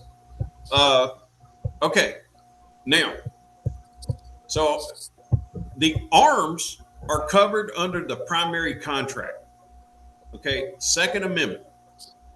All arms are covered there. You have the right to carry them on your person, in your home, in your automobile. You have the right to carry them anywhere. You always have the right to your Second Amendment defense with arms. Okay, they can't take that away. Okay, but they're trying to. They're trying to slowly but surely. They're trying to do the same. You talk to anybody in Australia or Canada, and they will tell you, do not give up your arms. Do not give up your weapons, because if you do, you're going to end up just like us. And what are the people of Canada and the people of Australia today? They're slaves. They're slaves to their government. So, anyway, I thought that was a good description for everybody, so that you can tell what the difference is between public policy and public law. Okay, public law says we have a Second Amendment right and we can carry arms anywhere. And I can almost hear Robert screaming and yelling right now, but he's not. But I'm sure he's. Is Suzanne and Robert here tonight? Are they here? Let's see. They were. They're here. They are. I'm sorry, Sorry. Michael. Yeah, They are. we are here. Yeah, he's Wow, I can hear her a lot better now than when I can when we're on our Zoom calls, Tamara. I don't know what was up with that, but I'm here now. Okay, I can hear you. So Robert had an issue with a firearm charge in California as well, even though he was actually on a federal, what would be deemed a federal facility. But still, at that point, the Second Amendment doesn't say anything about federal territory. In as far as you being able to carry an arm or not. Now, the Department of Homeland Security has something to say about it. The CIA has something to say about it. The Patriot Act has something to say about it. But for the purposes of the public law, no. Okay. So when I say the supreme law of the land, I'm talking about the 1787 Organic Constitution and the Bill of Rights of 1789, which the government still calls the supreme law of the land. Okay, just so we're all on the same page there, because that's important. That's important for what we're doing. So then, as I talked to the smartest guy in the room, we started talking about when the object of a contract is gold, it is a gold contract. And he's the smartest guy in the room is the one that told me all about the Perry versus U.S. being the controlling law on this side of Erie since 2002, because the Supreme Court in 2002 decided, which was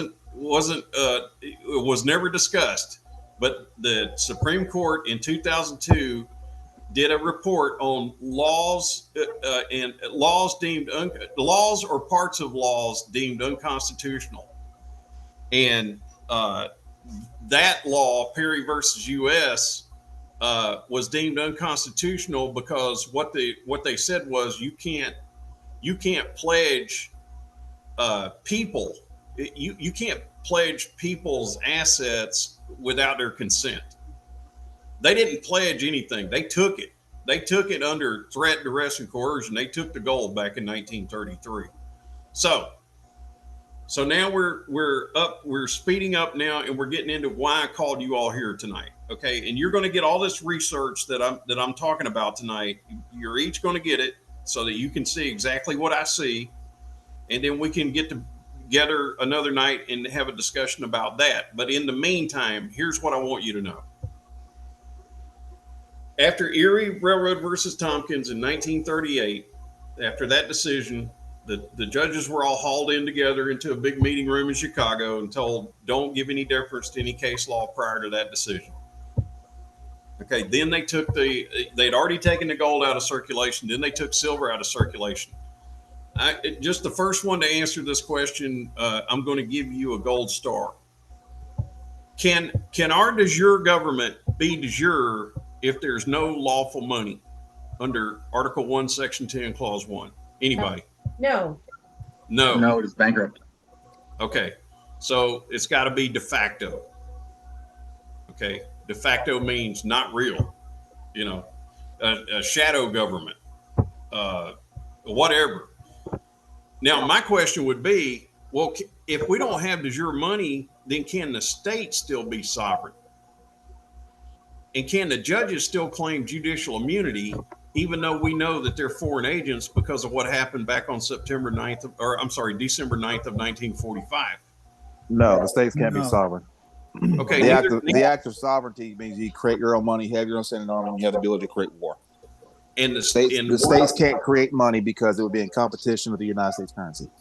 Okay, so what makes the state sovereign? The people. The people. That's right. That's you and me. The people make the state sovereign. So here we go now. Here we go. Get ready. I told y'all to get ready before. Now I'm going to tell you. So under the conflict of laws, okay, under that doctrine, you have lex loci delicti and lex loci contractus. So lex loci delicti is where the contract was formed. Whatever the territory or the state it was formed, that's going to be the governing law for that contract. Okay.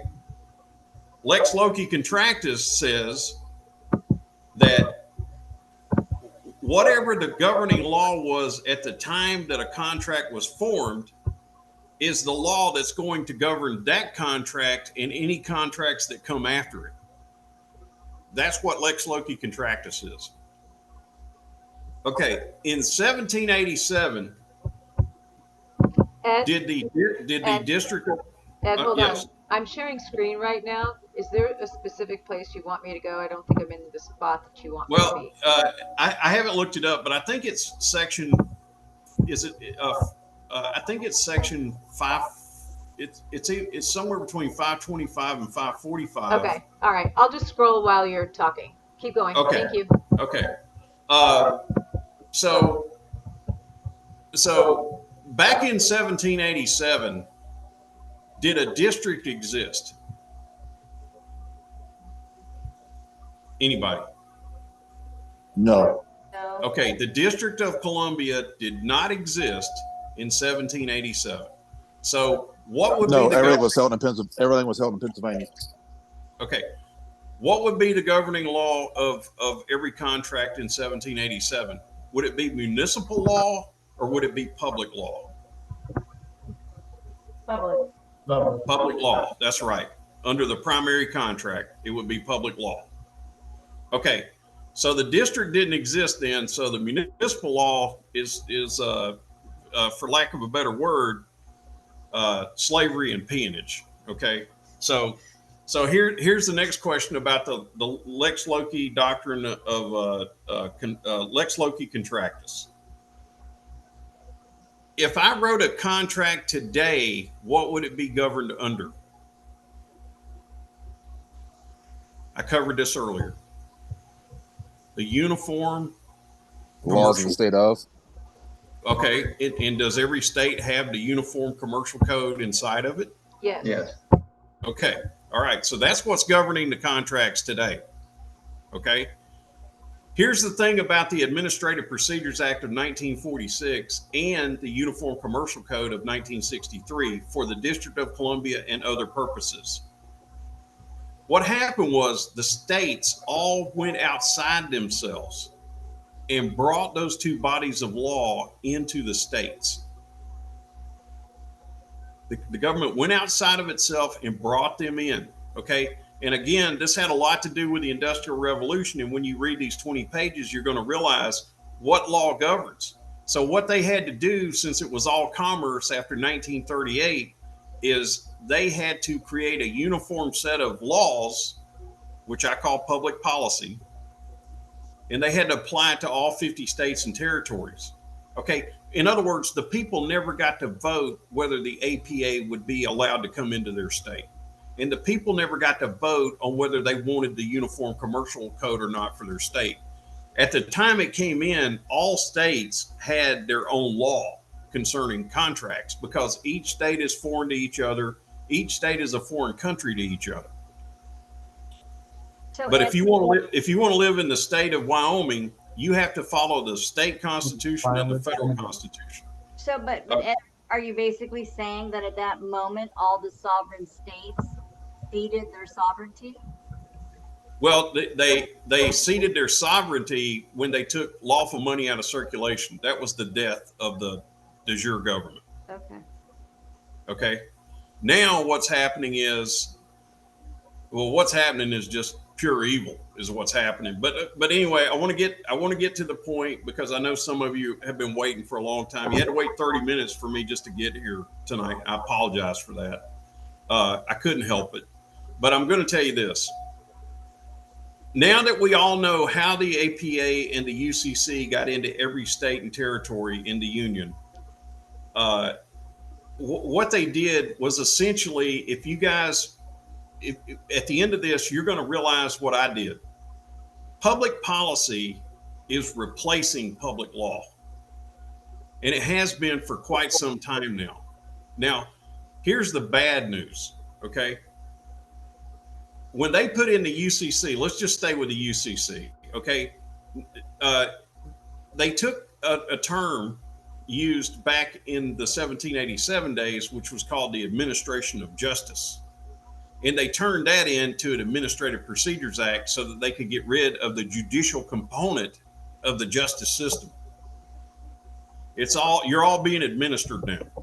No matter what kind of court you go into, even if you go into a court accused of murder, your person and your property are going to be administered by some type of agency adjudicator,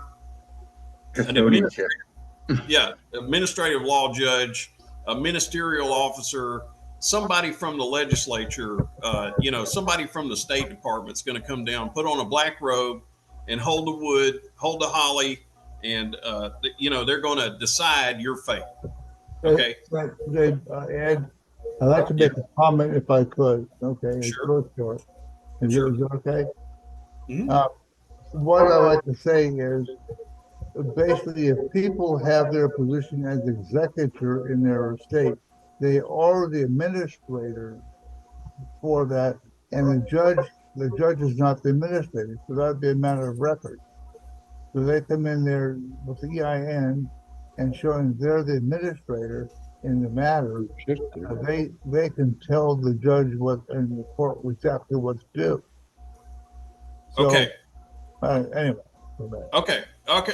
Well, that's another discussion for another night. But I agree with you in principle. But I'm here to tell you, as long as that security certificate is registered in some or another state with your name on it and the state's name on top of it, as long as that piece of paper is registered and sits on the record, you're never going to see justice. Yeah. Okay. Okay. No matter what you do, you're never going to see justice because they're considering that to be the primary contract. That's the constructive trust that your mother wasn't told about when she was asked to sign it. Okay. All right. So anyway, going back to the conflict of law. So here's the deal. All right. So now we're all of our everything's a contract, whether it be implied or expressed in law. If you make an agreement, if Tamara and I make an agreement, she's in California and I'm in Georgia. If we make an agreement with each other, according to law, we made a contract. It might have been an implied contract. It might have been an express contract. But Erie Railroad versus Tompkins says it's a contract. Okay. Now, it doesn't matter whether the state of California or the state of Georgia govern that contract if Tamara and I end up in a dispute, because we both have the same thing on our books in each state. They call it the commercial code in California, and that's the only state that I see that does that. All the other states call it the Uniform Commercial Code. Okay. The Uniform Commercial Code came from the Uniform Commercial Code Act. But again, it was for the District of Columbia and for other purposes. The other purposes were the 50 states. I have that complete act. I'll send it to the group. Okay. The other purposes were for the 50 states. Okay. The people of the 50 states. So now, whether we argue over in California about our dispute on our contract, or we argue over here in Georgia, it's going to be governed by that body of law called the Uniform Commercial Code. Okay, so here we go. And by the way, I know a lot about the Uniform Commercial Code. It's Public Law 88-243. And it was passed in 1963. It was passed at the last week of December of 1963. And a lot of states, like Pennsylvania, for instance, where the primary contract was formed, Pennsylvania had the Uniform Commercial Code already up and running in 1954, some 7 years before it was actually passed into law. Okay, there is one difference I want to tell everybody. When the Uniform Commercial Code first came into the states, when the state governments reached outside themselves and pulled it in, they didn't use all of the Uniform Commercial Code. So it really wasn't uniform. They picked bits and pieces of it. But the one thing that they all left in there is that it's based on the law merchant. And those are two big words, law merchant. Everybody needs to look that up. Okay. That body of law is based on the law merchant. Okay. So the bad news is this. Not only are statutes and codes and rules and regulations under public policy becoming the law of each state, but it's also private international law. Okay, not just private law, private to the state, is private international law. How is that happening, you ask me? Well, the United States is making all these treaties with The Hague. And through these treaties, they're instituting, they incorporate a private organization called the Uniform Law Commission in Chicago, Illinois. And so what that is a group of 350 retired judges and attorneys that are putting these acts together and then getting a representative of each state to put it on the floor for a vote. And miraculously, they're getting voted in every time by just about every state. No way. Okay.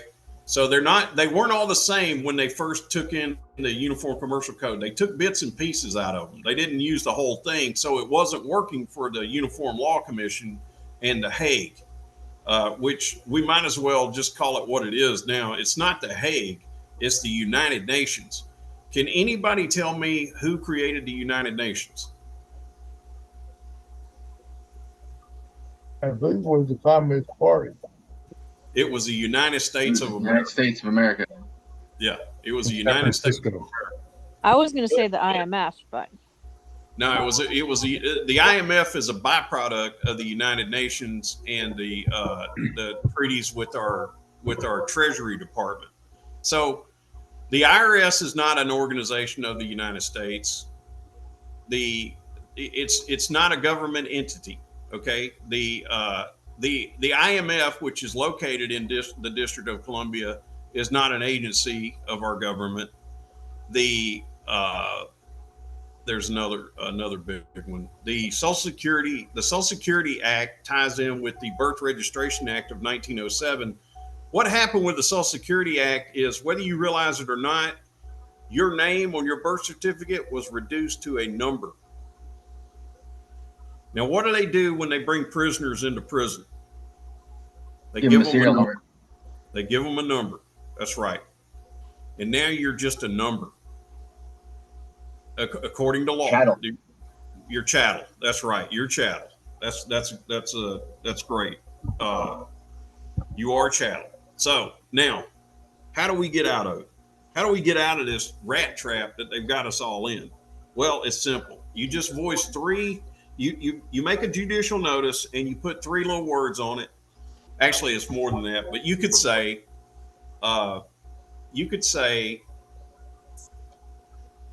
there appears to be a conflict of law. Actually, I've got it in one of these. Tamara, can you pull up the 12B6, the EWS answer to any 12B6 motion in any USDC court? and show that to them. Okay, give me a second. Okay. There's 2 paragraphs, and then there's a bunch of case law underneath. I just want them to be able to read the 2 paragraphs. This is my answer to any. So what happens is when you go to federal court under a 1983 suit, it could be a 1981 suit, it could be a different suits. But when you go there under a 1983 suit, which is a suit for violation of civil rights, that really doesn't apply to you and I. But anyway, that's how people go. What's going to happen is the federal lawyers are immediately going to send in a 12B6 motion to dismiss for failure to state a claim for which relief can be granted. Did you get it up on the screen, sweetie? No. Can you send it over? Okay, you just let me know when. No. I'm not. What I'm saying is I don't have it. Can you send it to me? Yeah, it's a EWS answer to any 12B6. Oh, okay. Sorry, I don't know That's why. That's the name of it. Got it. All right. Oh, all right. All right, hold on. You can skip all the names on there that I sent it to. I created this on 10/23 or 10/24. I created this. Okay, it's up now. No, I did it. Okay, I did it on October the 13th, 12/23. So I'm going to read it real quick. On a 12B6 motion to dismiss by the posse of high-dollar federal lawyers that represent the magistrates and other fellow attorneys as the defendants, you could answer their motion for failure to state a claim for which relief can be granted in just a single sentence like this. Your Honor, the defendants are all deemed to know the law, and the fact that they all violated claimants' constitutionally protected rights using public policy to do so instead of the public law bars each and every one of them from any type of immunity, as they were absent all jurisdiction as a result of their own choice of law when they violated those jealously guarded rights. For the above reason, their motion claiming that plaintiff failed to state a claim for which relief could be granted, including but not limited to Rooker-Feldman, judicial immunity and or qualified immunity, etc., et al., ad infinitum, should be summarily dismissed, and their attorneys all brought up on federal charges for judicial entrapment with intent to defraud the American people. The Supreme Court holds the attorneys to a different and much higher standard of jurisprudence because of their superior knowledge of the law. And if they refuse to do their jobs with integrity, then they need to be permanently barred from serving as officers of the honorable courts of the United States. And I'm telling you right now, the next time I get a 12B6 complaint, you're looking at what's going in. Okay, I got everything in there except the one thing that I did need to put in there. Hey, Ed, I apologize. You were my phone was in and out. What did you say again? I'm sorry. Can you repeat that? Yeah, I'm saying that if I get another 12B6 motion to dismiss for failure to state a claim for which relief can be granted, you're looking at on the screen right now, you're looking at my answer. The only thing that I have to put in there that I didn't put in there that I just realized is I didn't point out the conflict of law. I only pointed out the choice of law that was made for me before I got into the tribunal or into the courtroom. So I did mention the primary contract. Anyway, this is very, very close to the way that I would write my reply to any 12B6 motion from the other side. This is the way it's going to look. I just got to add the conflict of law. Okay, now, Tamara, bulletproof public policy script for all court hearings. Can you put that up on the screen, please? Yep. One moment. I talked to Mark earlier today. I had sent it to him late last night, and he had a chance to read it. He called me back this afternoon and said, "Ed, I can make this argument." And what I'm telling you is, all of you can make this argument too. So let me pull it up, and I'm going to read the statement. So what you're doing is you're making a statement. You're asking 2 questions of the judge, and then you're going to read your statement. Okay. Wait. That's the way it's going to go. So here's where we're at. Opening statement. Sorry, Ed, you're on the script, aren't you? Yeah, I'm looking at the script. All right, hold on. Just give me a second. That's Sorry. okay. Okay, yeah, I got it now. One moment. Okay. Okay, this is your opening statement. Your Honor, I appear here especially today in relation to the contract attempting to be formed here, not as a party of it. And I have a few procedural issues that need to be addressed by the court prior to the hearing. May I be heard in that regard? Now, why did I say not as a party to it? Because if you go back and look at the Uniform Commercial Code, they got a bunch of definitions in UCC 1-201. The ones you want to pay attention to are the word party, because that means that you're involved in a transaction. What is a transaction?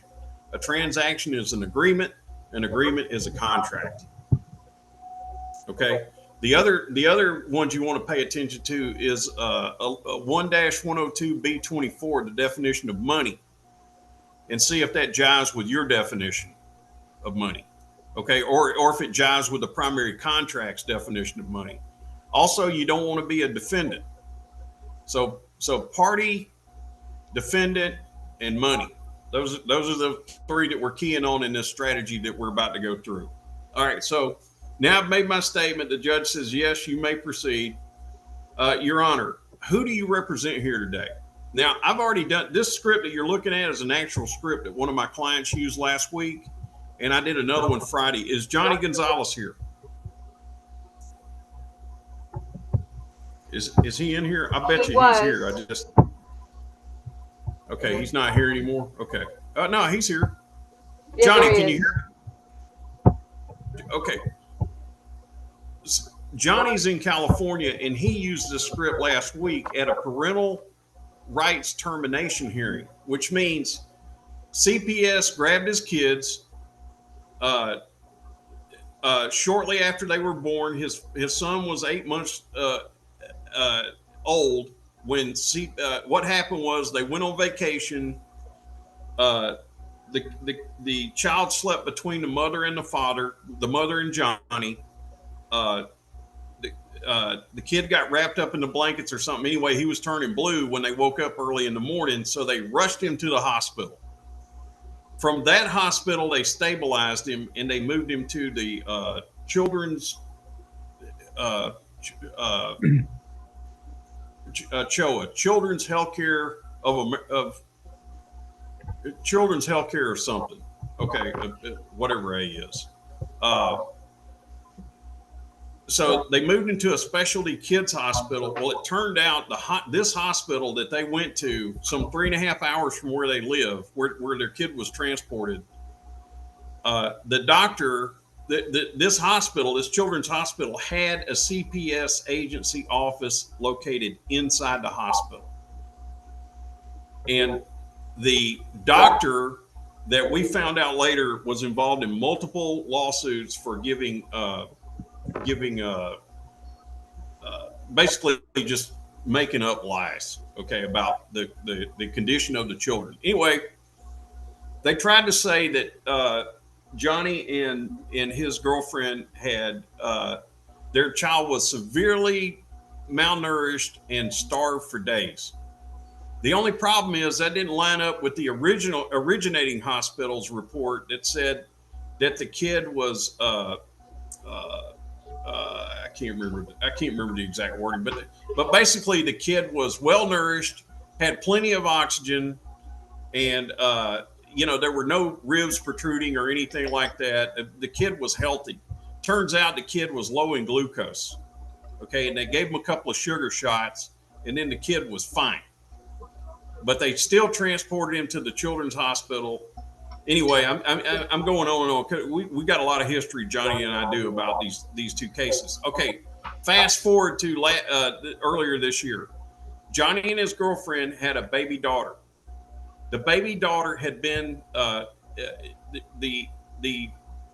day or so after, or 2 days prior to the child being born. Johnny and his girlfriend went to court.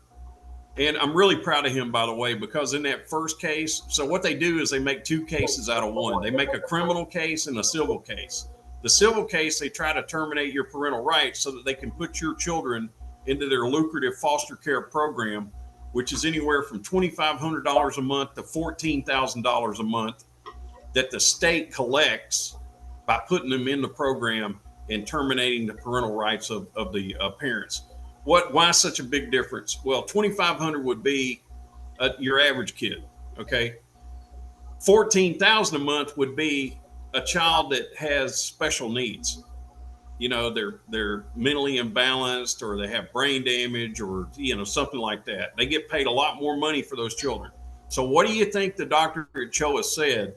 The child had been severely malnourished and starved for days and suffered permanent brain damage or something along those lines. Okay, that's what happened. So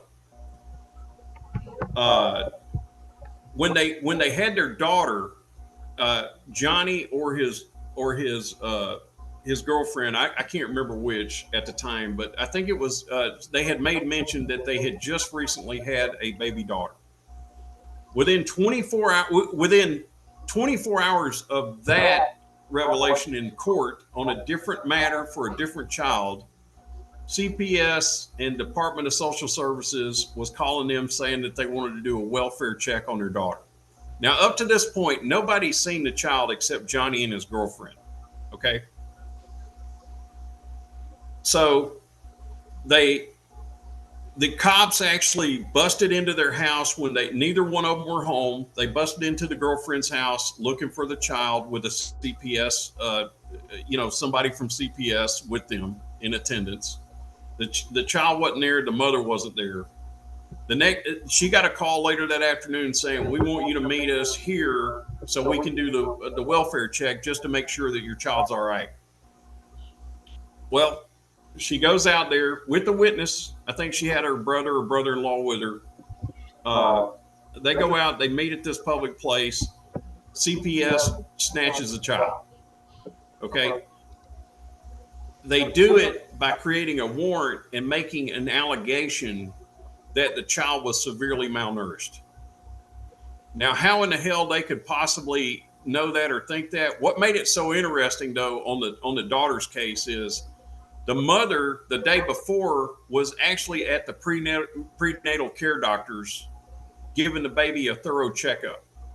It was either that day or the day that they took the child. But anyway, the prenatal care doctor gave the daughter a complete bill of health, but they did the same thing. They created a fake warrant.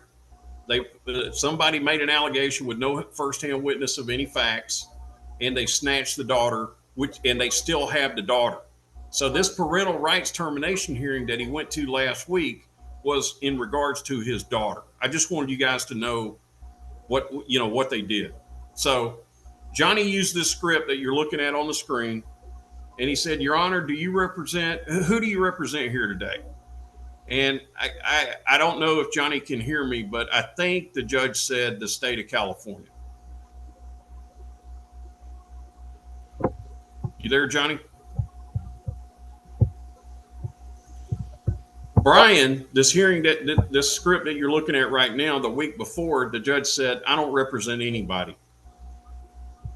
And so when the judge, and it was a female judge, and when she said that, my client said, "Well, wait a minute, Your Honor, you're saying you don't represent the state of Minnesota?" And she said, "Oh, well, I represent them, but I don't represent any parties."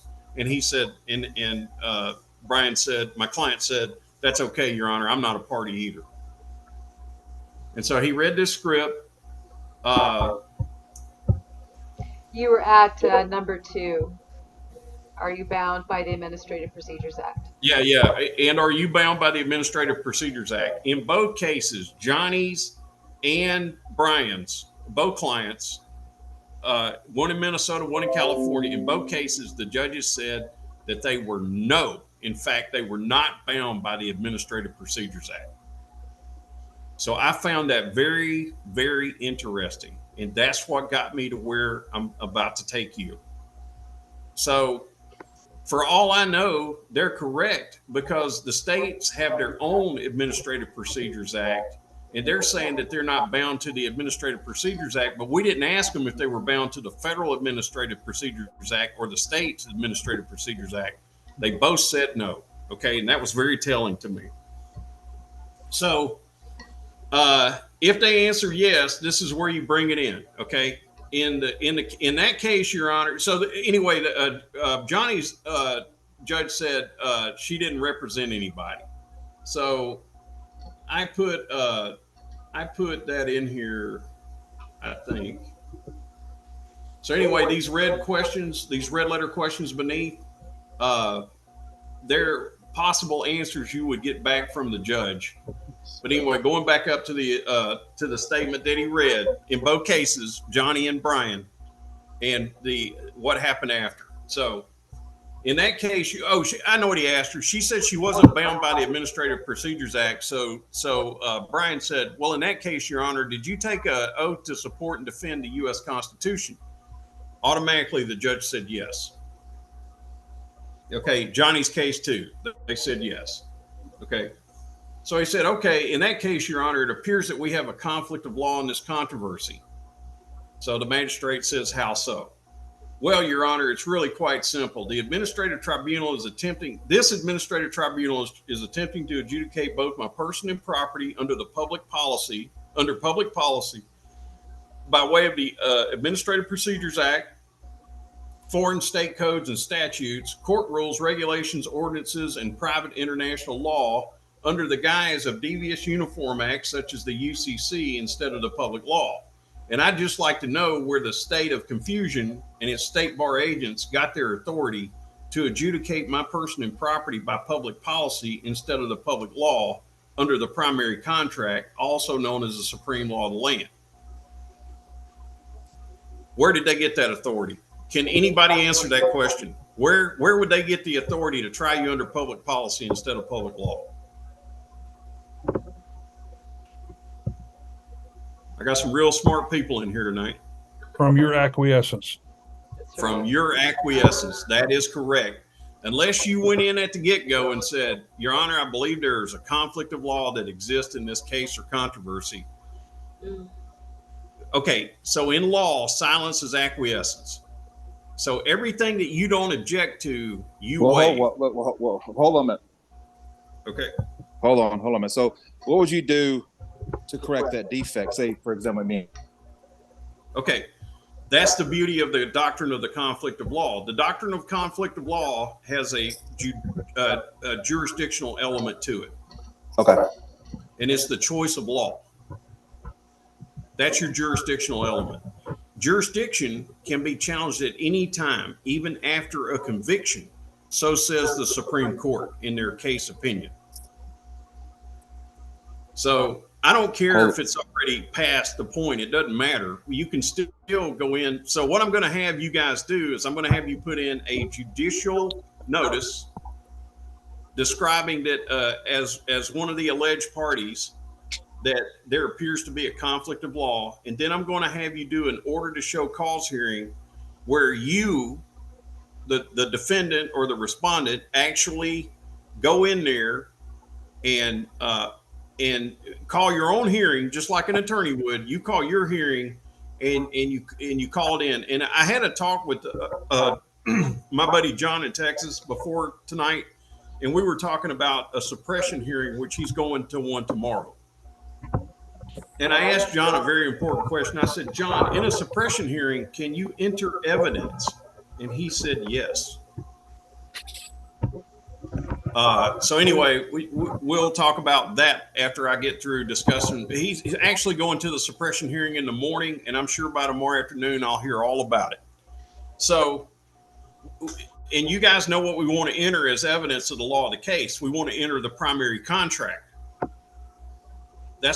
We want to make that the law of the case, and then we want to hear their objections to making the supreme law of the land as putting it into evidence as the law of your case. And the only thing I can think of is that they could possibly say a chain of custody issue, but as long as you take the envelope in there that when you got it from the National Archives, there ain't jack they can say. They're not going to object. They're going to object to putting it into evidence, but they're not going to object that this is supreme law of the land. And then they're going to have to give you good cause why they wouldn't allow the supreme law of the land to be used as the evidence of the case. I might make a suggestion. You also demand their inculpatory and exculpatory evidence that they have on the other side based I've on the already got primary. I've already got that covered. I've already got it covered, Walt. I'm going to explain it here in just a minute. What you're talking about is Brady evidence under Brady versus Maryland. With all exculpatory evidence. What was that other word you used, Walt? Inculpatory. All right, inculpatory evidence. What is that? Well, that's evidence that shows that you're in the wrong. Exculpatory shows your evidence you're in the right. That's the easiest way to explain it. In other words, Okay, so our inculpatory evidence would be the organic primary contract. Well, right. They Okay. don't have it. Okay, they don't have it. That's right. Okay, they don't have a lot of stuff, but I'm going to tell you guys what they really don't have. So, a conflict of law is based on a private international law conflict. Now, our law does not cover a scenario where we got one state on top of another. Okay, so I've got Georgia State, the Republic, and then I've got the state of Georgia located inside the district.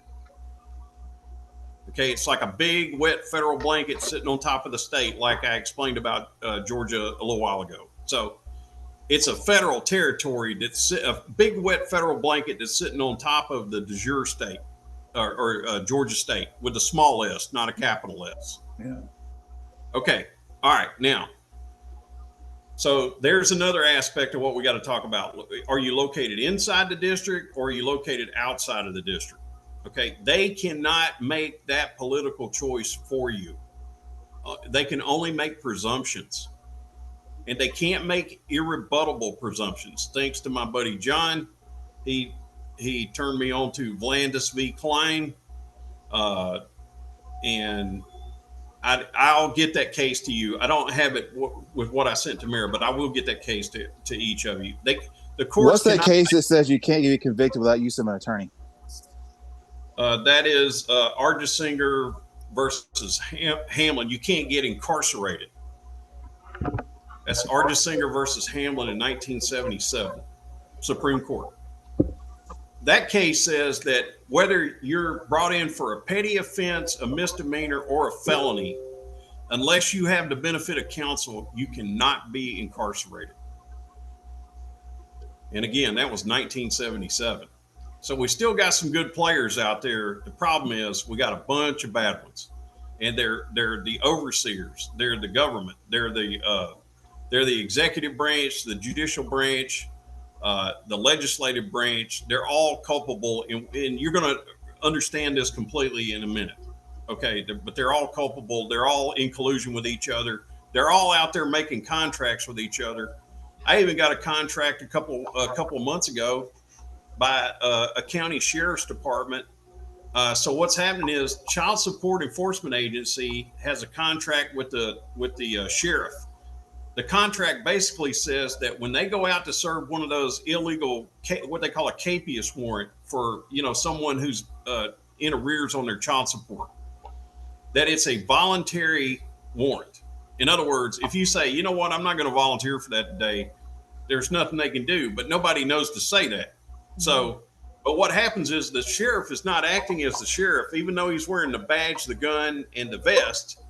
What the contract says that they made with child support is that for every one of these bogus warrants that they serve, the sheriff gets so much money from that agency. But they have to serve the warrant not as a constitutional officer. This includes all their deputies, by the way, not as a constitutional officer, but as an independent contractor. Whoa. Kind of scary, isn't it? Wow. I've actually got a copy of one of two of the contracts, one in Texas and one in Florida. Actually, I've got three. I've got one, I think, in New Jersey. Can you send me the Texas one? I sure can. I think it's Tarrant. I didn't think I had to ask, but I appreciate it. Thank you, sir. Yeah, what's mine is yours, buddy. So here we go. Okay, so here we go. We're everything's a trust and a contract. Can I get an amen, Tamara? Everything's a trust and a contract, and so so your person, your legal person, your fiction of law legal person, and your property are both being adjudicated, and it's like you don't exist, like you're a dead vessel out to sea and you're not moving anywhere. You're just sitting there in the ocean. Only the ocean is on land because of the Inland Jurisdiction Act. Okay, I don't need to get into that. All I need to tell you is the obelisk in Washington, D.C., that big, long, tall, skinny building that sits over that big body of water, the top of that is 550 feet. And that is the watermark for the United States. That's the high water mark for the United States. So in other words, the judges can make the presumption that you don't live on land, you live on soil. You live on navigable waters is what they call it. Navigable waters. Okay. So anyway, there's a lot of evil to uncover, but I just want to get to the point. So coming back to the conflict of law, you make this statement. The first judge said that your argument is nonsensical. Okay, that's what Brian said. And I put that in number 1, which is on the top of the second page, Tamara. You jump up and say, "Objection, Your Honor. Please clarify for me your use of the word nonsensical or ludicrous or without merit or denied or whatever comes out of their mouth.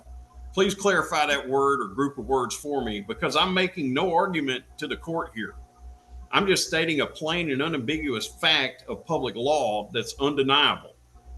And you're saying that the facts that I stated for the record are nonsensical, ludicrous, without merit, denied, etc. Are you saying that because it's the supreme law of the land, does not apply to the implied contract that is being administered here today? Or are you making a claim that the public policy of the state of confusion supersedes the supremacy clause of the primary contract? And are you doing so on the record today? That's how you answer that question. Damn. Okay. They're all equally potent.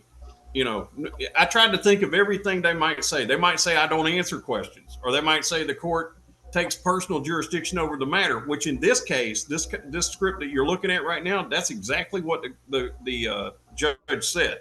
I take personal jurisdiction over this matter. It was an interstate matter. My client was from Texas. He got a divorce in Texas, and he got issued child support in Texas. Then my client moved to Georgia, and the mother and the child went to Minnesota. And so now Minnesota is trying to take over the contract that was originally formed in Texas so that they could be the governing body of law. Okay, but at the end of the day, it doesn't matter what state you end up in, they're going to be trying you, whether it's for murder or petty offense, under the Uniform Commercial Code. Make no mistake about that. If you want proof, look up 27 CFR 72.11. Crimes are commercial. 27 CFR 72.11. Okay, so here we go. So you make the statement at the get-go, out front. Okay, no matter what they do after this, if they try to proceed forward with the case or shut you up or lock you up or whatever they do, it's not voidable, it's void. Okay, because the doctrine of the conflict of law says, number 1, any party can lay a claim for a conflict of law. So they're not going to say anything because they're in cahoots together, the prosecuting attorney and the judge. I mean, this is business as usual for them. You're the only one that can bring up the conflict of law, and you will be the only one that will bring up a conflict of law, unless you go out and pay $300,000 or $400,000 for a lawyer as opposed to an attorney. And there is a difference. There's a big difference. A lawyer, you can go, and if you can articulate your problem to them specifically, they're either going to say, I can help you or I can't help you. This has nothing to do with the money. This is, can you articulate the right, the unalienable right that's being violated by the state government? If you can answer the question to their satisfaction, they will represent you in an action. If you can't, they're going to tell you, I'm sorry, I can't help you. Okay. So anyway, don't worry, guys. You're going to get a copy of this whole script. I mean, you get a copy of it. So now I want to go to. Let's see. Okay. Now I want to go to. Did you have any luck, Tamara, on Joseph Story's commentaries? Did you find section 545? Let me just. The section talks about, you know what? I'll save that. That'll just be icing on the cake for everybody that's listening to me. I'll just save that for Joseph later. Story. I have it. Yeah, hang Okay. on. And it's 545. Okay. I believe it is. I can't. Did you mean? Okay, so let me ask you a question. Are you talking about 545 that's on the bar, or actually 545 that's on the page? Because there is no 545 on the page. It's a section. It's a section number. Oh, sorry. Gotcha. All right. Gotcha. I thought you meant page. All right, hold on. But anyway, we I can give them that later. They'll see it. They'll see it and they'll understand what was going on in 1834 versus what's going on today. What I would like you to start showing them is the business letter to the Attorney General, the bulletproof business letter to the Attorney General. All right. And just slowly scroll as I tell them this, and then, they can get this later and they can make their own adjustments to it. I've got the right people in here right now to help me make this where I believe you can send this letter and get on the do not detain list immediately. Because unlike any other officer in state government, the Attorney General has the ability to pull a case out of any state court. They can just yank it out and the case disappears. Okay. I believe when you send them this letter or something like this letter, that is that's very possible, because what you're telling them is, hey, I'm not here to operate, to interfere with your business operating policy that you call statutes and codes. That's not why I'm here today. I'm here today to tell you that I have unalienable rights and they're being violated by your state courts. And I want you to, here's the case number, get rid of this case immediately. You're not asking them, you're telling them. Okay. So Ed, I'm at the top. Is that where you want to start with the letter? Yeah. If you could just slowly scroll down while I'm talking to them about other things, sure. just so that they can see what it looks like. You got it. Please. And thank you.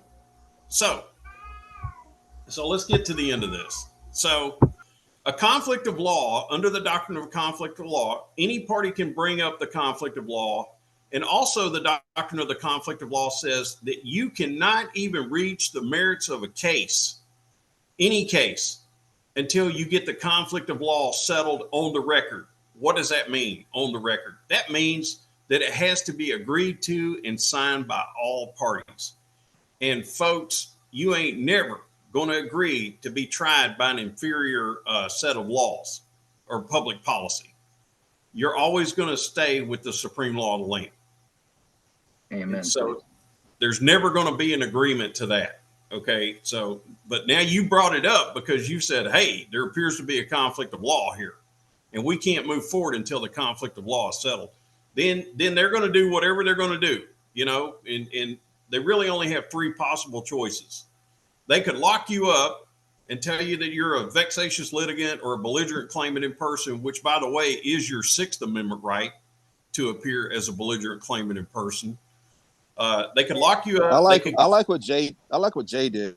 Jay did on his video. He's like, what do you say, Jay? I encourage the court to do what it must. Oh, you mean in Nevada? Are you talking about Jay Shore? Yeah. Yeah. When they say I say, you need to do what you need to do what you got to do. Or do what you must. I encourage, like, he has some fucking balls. She turned around and reversed herself, but well, she didn't just reverse herself; she rescinded all prior orders. Yeah. I mean, basically, that's almost like someone saying, "Hey, it is what it is," Yeah. Well, that's exactly. What are you gonna do? That's why Jay and I are going to be friends till the very bitter end, because Jay has a backbone, and the clients that I have in here tonight, they all have backbones too, and I've seen them go to war with these people, and I'm all I can say to the experts in the room is that I'm very proud of the people that I'm helping, all of them, in one way or another. I'm proud of all of them. So here we go. So here's how we deal with this. We put the conflict of law in as a judicial notice on the front end. We include the jurisdictional element so that they can't say that you already waived the right to call for a conflict of law. They can't do that. You can call for it at any time, and they can't get to the merits until they settle the conflict of law on the record. Now, well, if the conflict of law can be named as an element of jurisdiction, then that can be defaulted at any time. Yeah, the element of jurisdiction is the choice of law. I mean, where did you get the jurisdiction to try me under public policy instead of public law? Once jurisdiction is challenged, nothing can go on until it's settled. That's correct, Sheila. But the problem is, as you know, they just roll right over that. Yeah. Well, they can't under public policy, they can deny you your judicial notice of or your request for jurisdiction. That's right. But all they'll do in doing that is send me to federal court with one hell of a question. One hell of a legal question. Oh, Ed, I meant to ask you, because I've got an active petition for review right now in California Supreme Court. And Yes. it's so far so good, but this conflict of law, I don't think I'm going to need it here because, whatever, hopefully it's just work out. Well, you're going to get all this, Sheila, so you can take a look at it. And then we're going to talk about your case specifically, because I believe your case would be one of the easiest ones to get rid of. Okay. Well. Okay. So thank you. It turns out Tamara was telling me, and a lot of the people in here right now in California have a real big problem because they have a Sonoma or a permitting department in each county, whether it be Yuba or Sonoma or okay, Sonoma. Okay, so yeah. I was going to tell them you and I did a deep dive on this, but you go ahead and tell them. Okay. Okay. So basically, we did a deep dive and found out that the Sonoma permitting department, which is I believe where she lives, and some of the clients are, is a private organization. And as Mark mentioned earlier, a state cannot an agency of a state cannot promote. Okay. Yeah, but it's also a state cannot hire a subcontracting private organization and give them governmental powers or authority of any kind. That is a direct violation of both state law, state constitutional law, and federal constitutional law. So we found out. Go ahead. We need to talk about that because in Nevada, there's case law saying that the state bar is a private entity, not an agency of the government. So not only that, they're also a voluntary association. But they're a private organization. Yeah, they are. They have no business being in your court. They don't even have a DBA, like Walt was saying. They don't have a license from the state to do business. They don't have a license to period. They got a bar. Foreign agents. All foreign agents. What you do is you go in, if with your state, for example, California State Bar Association, you go in and do the DBA on it. You own it. Okay, then you can dissolve it. If you take a look at the responsibility of a DBA owns all the assets and liabilities of the organization. These people don't do that so they can avoid liability. So basically, you just top them up by doing this. They can't move, but basically you do it basically from a third party like a foreign corporation or a trust overseas. they can't. They have to then go through Congress to try to reverse it. It's impossible. Is Lewis on the phone? Where's Lewis at? Lewis yeah, he's here. He's here. Is he? I need him. Hold on a minute. I'm gonna get into. Lewis has a great explanation about this Bartoloss and stuff. Well, he told me before the call that he was going to be out, but he was going to leave his phone on. So we'll give him some more time, and we'll come back to that question, Mark, because I know what you want to ask me. Okay. I know what you want to talk about. So this is kind of pertinent. So when I originally had problems with the county of Sonoma, which was a long time ago now, I did a collateral attachment to their banking charter, and I gave them notice, and I took all the attorneys' oaths of office and I put them on special deposit with the Supreme Court of California, and they backed off pretty quick. they backed off, but they're still coming, right?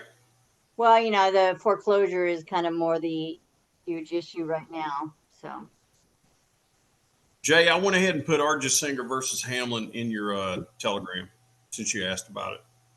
Okay, you're welcome. Okay, now let me get to the very bottom of this. So statutes and codes are replacing the public law slowly but surely. Been going on ever since we were all kids. Again, we were all born into a belligerent occupied territory. It's a coup, ladies and gentlemen. It's a takeover.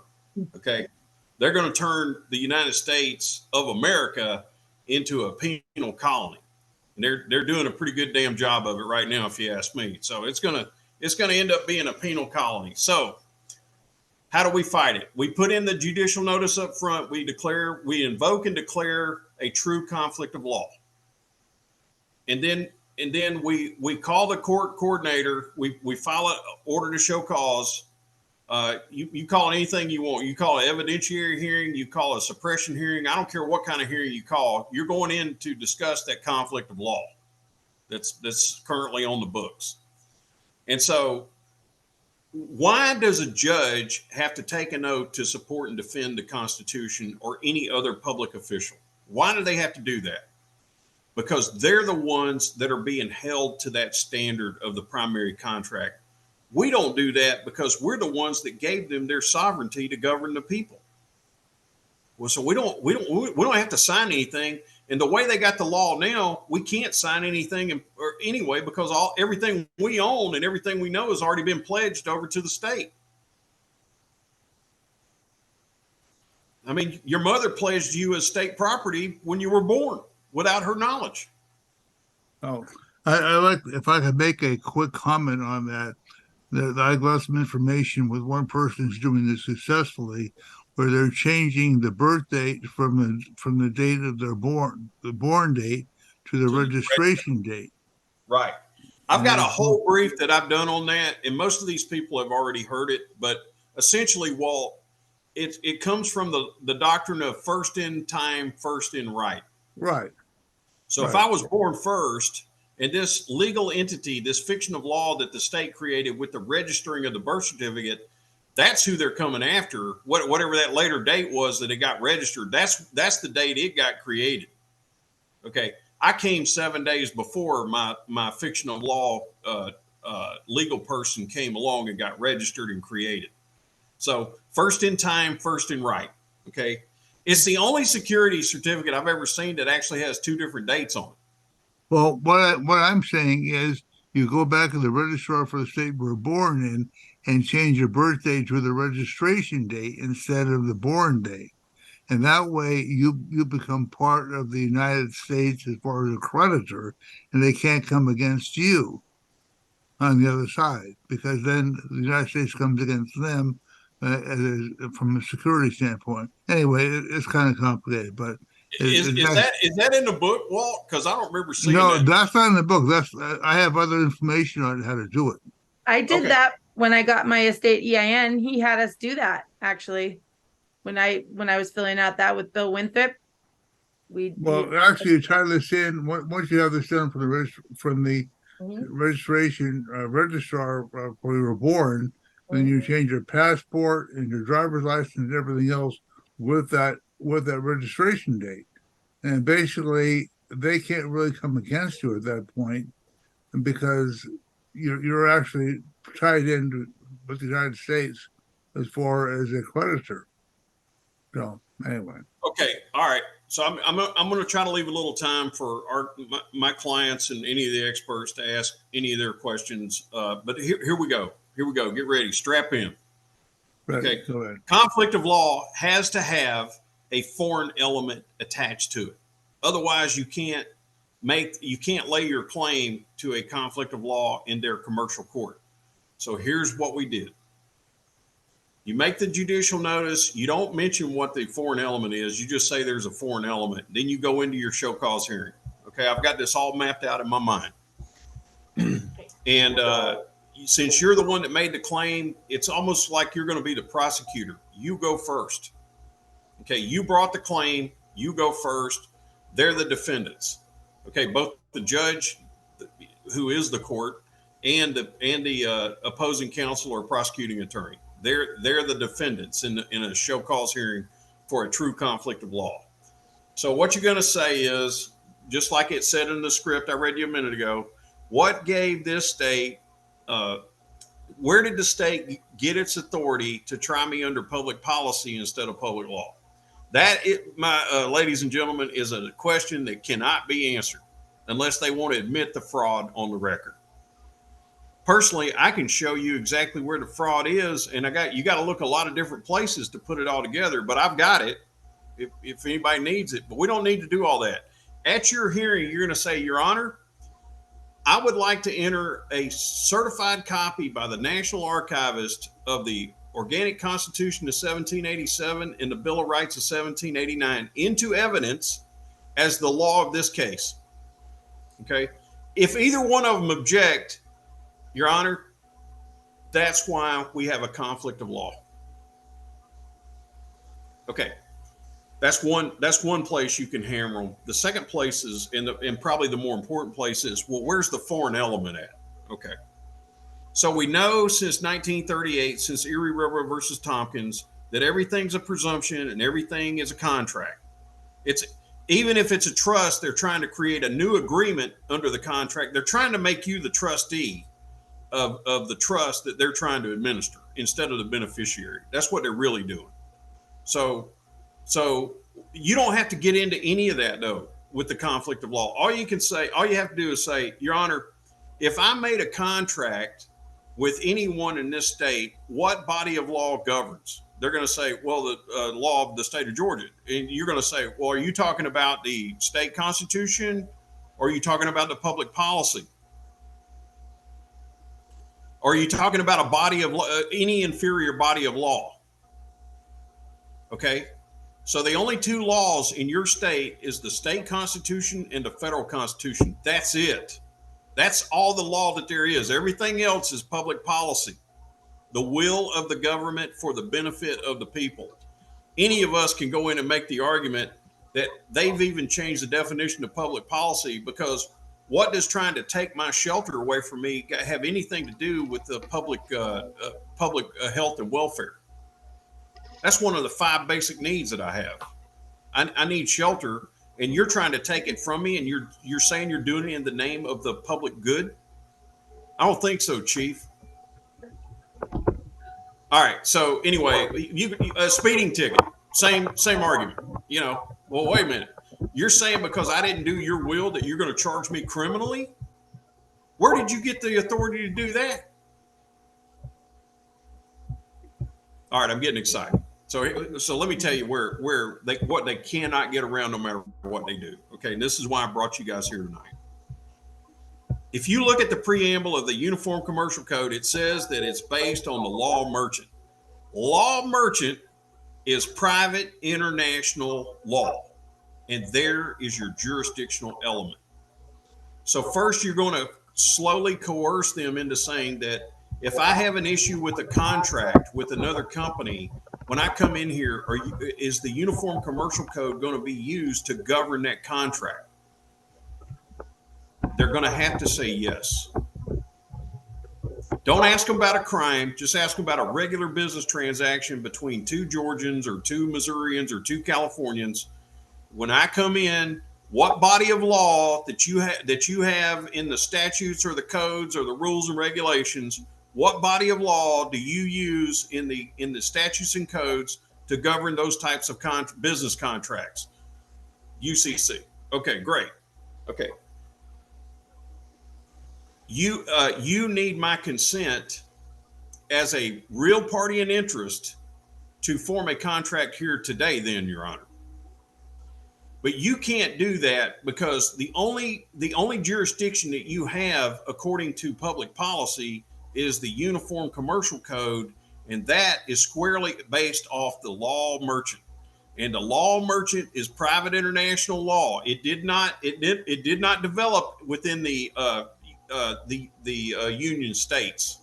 It did not develop within the Constitution. As a matter of fact, explain this to me. How could any Republican form of government that I was promised under the primary contract replace public law with public policy and then charge me criminally for the will of the government? Where is my Republican form of government that I was promised? They can't do that. I mean, I can think of 8 or 9 different ways that you could go at them, but the main thing is, and why your case will never get resolved or it will disappear, is because you will have the ability to say, Your Honor, under the doctrine of lex loci contractus and lex loci delicti, the primary contract is the governing body of law for this issue, that this case or controversy that this learned attorney has brought against me here today. I want you to put the primary contract into evidence as law of the case. And then once you get it in, okay, if they say that they have an objection to it or whatever, say, Your Honor, that's exactly why we have a conflict of law. You're calling it. Well, you would say, well, like I told you, say, well, Your Honor, because you're not going to do that, I would like to thank you for your admission of the contract. I would like to thank you for your admission of the conflict of law. Right. And make an admission, because the 9th or 10th Amendment is the warranty. So treat the 9th and 10th Amendment as a warranty. Warranties guarantee fixture of damages.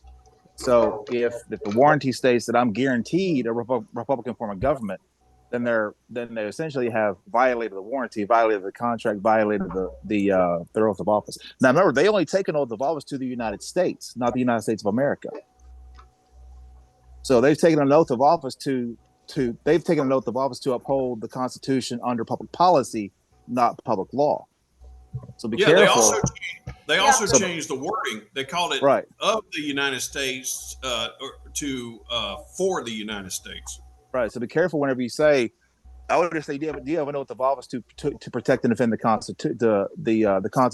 Constitution, or I don't know. Just make sure the United States is not the United States of America. So they've taken an oath of office to protect and defend that form of government, the democratic form of government. However, when you look at the Constitution, when you look at the oath of office, what you say is, remember, I say this to everybody: you do not have a Fifth Amendment right to remain silent. I do not have the First Amendment right to worship God as I please. I have a right to remain silent. The government has a Fifth Amendment duty to defend that right. The Constitution is a judicial barrier between you and the government as a defense. They have the Fifth Amendment duty. We just have the right. Does that make sense, everybody? That makes sense. I was just going to add on to what you were just saying, which is fundamentally, if they did take an oath to the federal Constitution, since they did take an oath to the federal Constitution, it rests on the primary bedrock foundation parent contract of the Constitution that Ed is talking about. So it all goes back to supporting that. Well, you can also ask them too. I have your oath of office right here. It says that you took an oath to support and defend and protect the Constitution of the United States and this state. Can you please give deference and definition to what United States Constitution you took an oath to defend, and how is this state? How is that used? Because I looked at the definition in the Texas government code, or the Texas tax code, rather, the Texas tax code, where in this state is defined, and in this state means land owned or ceded to by the United States. Well, it's funny. Go ahead. Sorry. So, or what is it? Or lands in the exterior boundaries of the state. Because under Article 11, Section 1 of the Texas Constitution, it says that the counties of the several states shall, or would say the counties of this state shall be the counties of this state are legal subdivisions of the state. Well, why the difference? Why the different articles? You got this and you got this and the. So you want to be very robust and very particular when you ask your questions, or when you make a state. Hey, you took a note to the Constitution. Okay, they're not going to. Okay, yeah, you're right. I did take a note to the Constitution. In their head, they're thinking 1871. They're not thinking 1770 or 17 or 1770, 1787. Yeah. So be very particular under great specificity and particularity. Ask your questions. I would fully agree with that, Mark. Absolutely, those are fantastic comments and remarks. At the same time, also remember what you're putting into evidence right away, and so that solidifies that the public law is being evidenced on the record, and it comes down to now understanding that federal judge has to fall in line with the superior gold contract and the parental primary contract that's right there before him, knowing that claimant is a creditor and is superior to the whole system within the court that he's existing in right there. That court becomes, meaning the claimant creditor's claim becomes the creditor's court. He's superior in a different plane of existence than the existence that is the UCC, which is a debtor system. That's all I want to share. Understand this too. You have, not to get off top of Ed, but this is important going back to jurisdiction.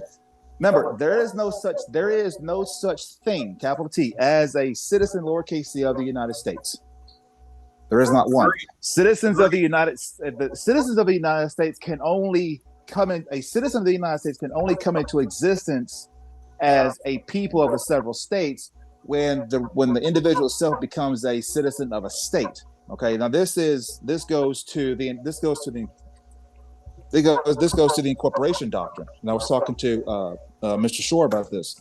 Under the incorporation doctrine, what happened was the 14th Amendment. If I make a lot of noise, I apologize. I'm walking outside. The incorporation, what the 14th Amendment did, it created a citizenship, but it didn't create the U.S. person. What it created was a vehicle to incorporate certain bills of rights into certain states' Bill of Rights into the U.S. Constitution for judicial review upon. Because if a McDonald's franchise disobeys its law, it can go to the parent corporation and have the parent corporation come down and rain hell. So as a franchise of the United States, so here's how federal courts used to work and how the federal courts work today. And when I first met Lewis, he kind of explained this to me. So beforehand, when it was just Tex and Cal and Floor and all these other states, right? And if I wanted to sue someone in California, right, I would have to either go to California to sue them, or I would hire an attorney, right, to go to I would hire a California attorney to sue them for me, to go in my stead. What happened is when Tex became TX instead of TEX, the TX is a county or a political subdivision of DC through its federal territories of the federal courts being in the state of Texas. And so what happens now is if I want to sue someone, if I'm in TX and I want to sue someone in CA, that's no different than me suing someone from Dallas County to Smith County. It's still considered the same state of government, right? So the United States is nothing more than one big, large state with 50 counties residing in it. Just like the state of Texas has Austin as its capital, DC is the capital, and then all the TXs and the CAs and FLs and NYs are counties within that one state, within the United States. Does that make sense? Yeah, but And so, technically, so the incorporation doctrine, what that did is it incorporated. I mean, there are only two bills of rights that are under continuous attack: the Second Amendment, and the Fourth Amendment. But the incorporation doctrine, and I'll send this. I did some research on it when I was trying to figure out what Ed was talking about with the incorporation doctrine. But the incorporation, so the only bills of rights that I found out so far, the only bills of rights that have been incorporated by way of the 14th Amendment are the First, Fourth, Fifth, Sixth, and Ninth Amendment. Those have been adopted through the 14th Amendment. Citizenship from the states have to flow through the 14th Amendment to get a benefit of the United States. Now, here's the thing. I sent a letter to the State Department, and I got a letter. I said, hey, listen, can you verify or confirm for me my citizen of the United States status? I got some back saying, we don't have nothing on record for you, sir. Okay, fine. Well, I got proof now I'm not a citizen of the United States. So the cases are, and everything stems from the slaughterhouse cases, right? Now, 8 years after the slaughterhouse cases, you had something called United States versus Anthony. United States versus Anthony was when the United States sued Susan B. Anthony for attempting to vote.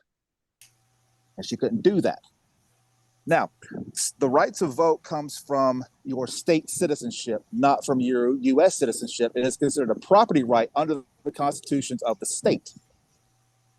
The reason we're able to hold votes for federal elections is through the 14th Amendment, which is done by application of your voter registration card. Are you a citizen of the United States? Yes. Okay. There's your voluntary act of special purpose vehicle, as it were. Does that make sense, everybody? yeah. Am I okay? Can you hear me? Okay. Well, You could also say it like this, Mark. You could also say it like this. You could also say it like this. Okay, go ahead. One more thing. Sorry, one more thing. So the initial case, everybody knows about the slaughterhouse cases. The slaughterhouse cases is what gave way to this, along with the Erie versus Railroad and United States versus Anthony. Pointer versus Texas is another one, and there's another case. But I have a treatise that I wrote on all this that just for fun. But I'll send it to everybody. It explains it. Okay, Tamara, will you do me a favor and put your email address in there so that he knows? Oh yeah, sure. Sorry about that. Okay. Well, I just wanted to share some good news with you guys too. Go ahead.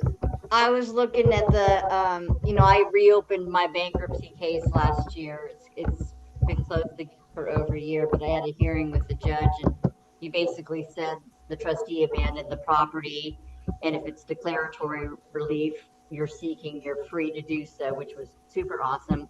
But more importantly was when they mailed it back to me, they mailed it my proper name, upper and lowercase, my full name, and then care of my trust, and then the address, and then spelled out city, spelled out, upper and lowercase, state, and then spelled out republic. So, okay. To pull California Republic from the federal court. Okay. Tamara, did you want to say something else? Well, I just wanted you to maybe put the finer points on the fact that when these judges realized with these two gentlemen that came in with your script, not even entering, I don't think Brian, did he enter the Constitution even into evidence? He got that script about 15 minutes before his hearing, and I told him, don't worry about what you're saying, just say it. Right. And so he didn't, is the answer.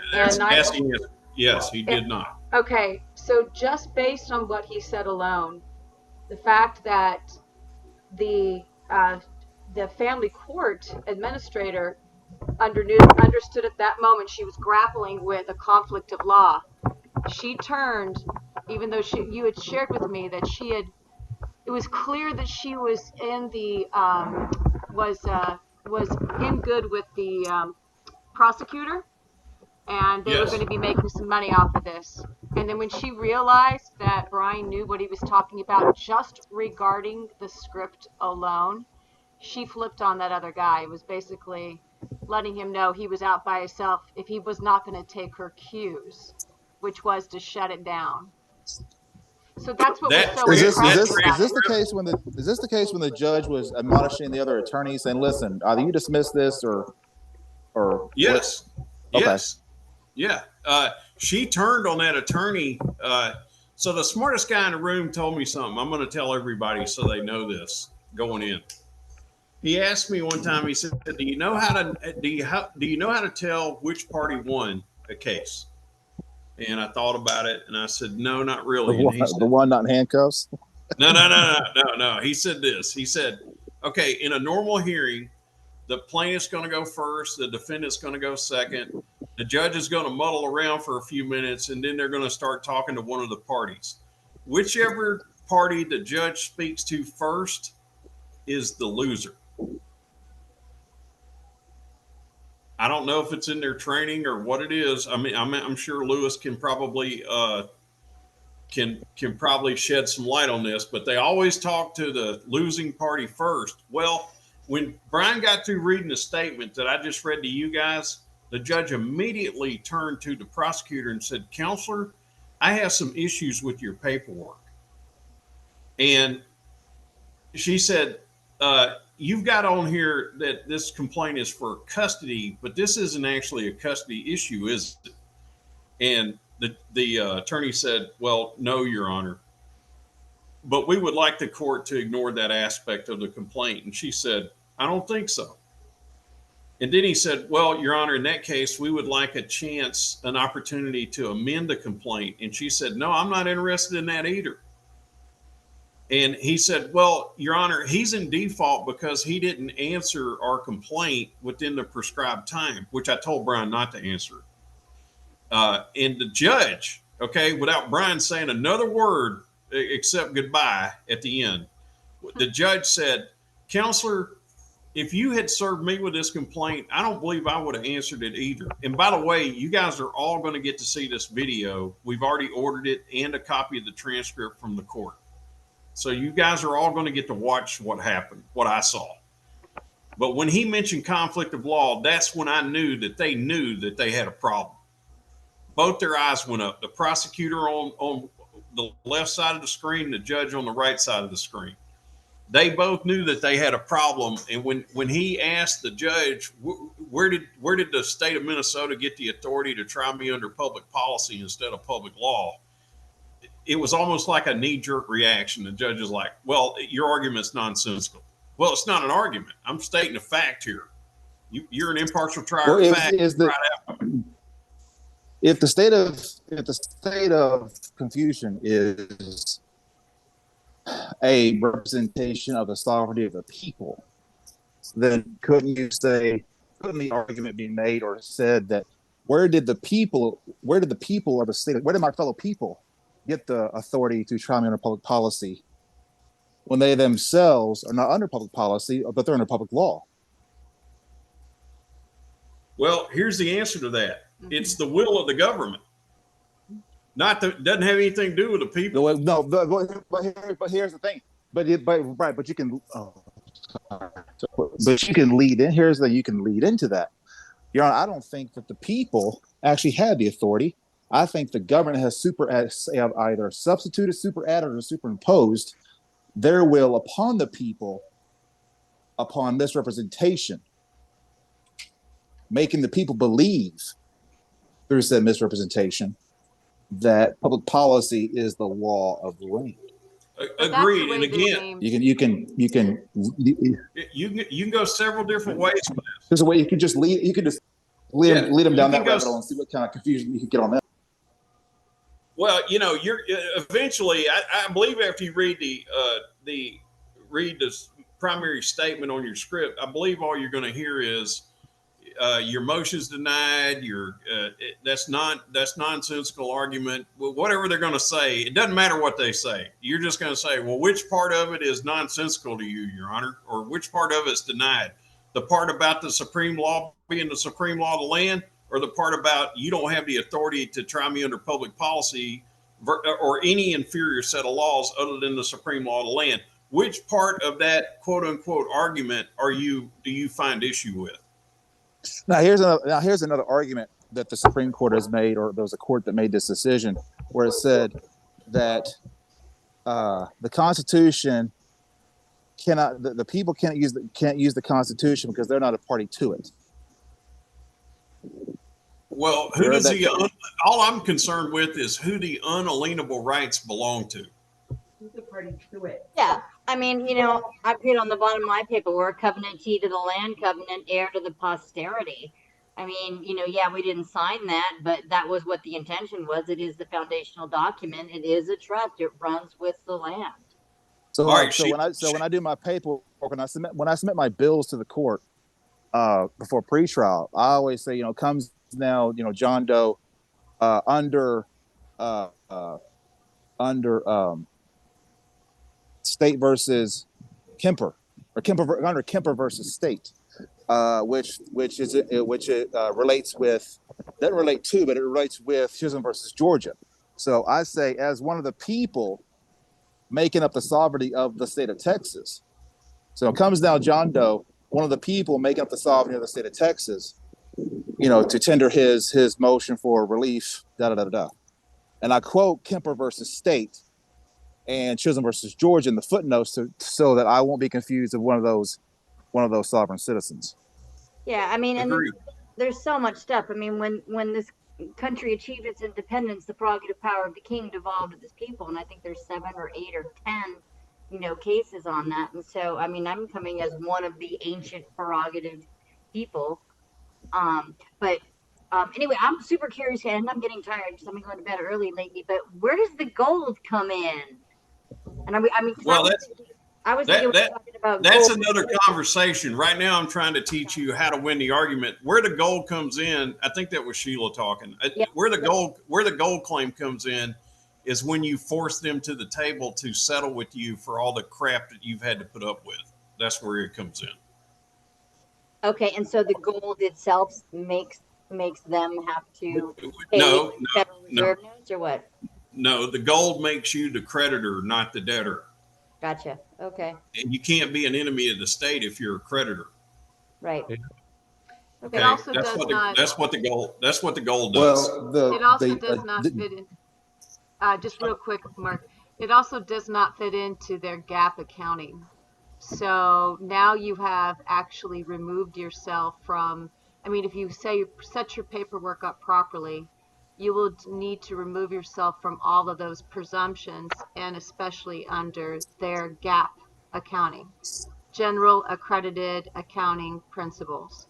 So when you take it out, you have the superior claim in your hand, so long as that gold coin is pre-March.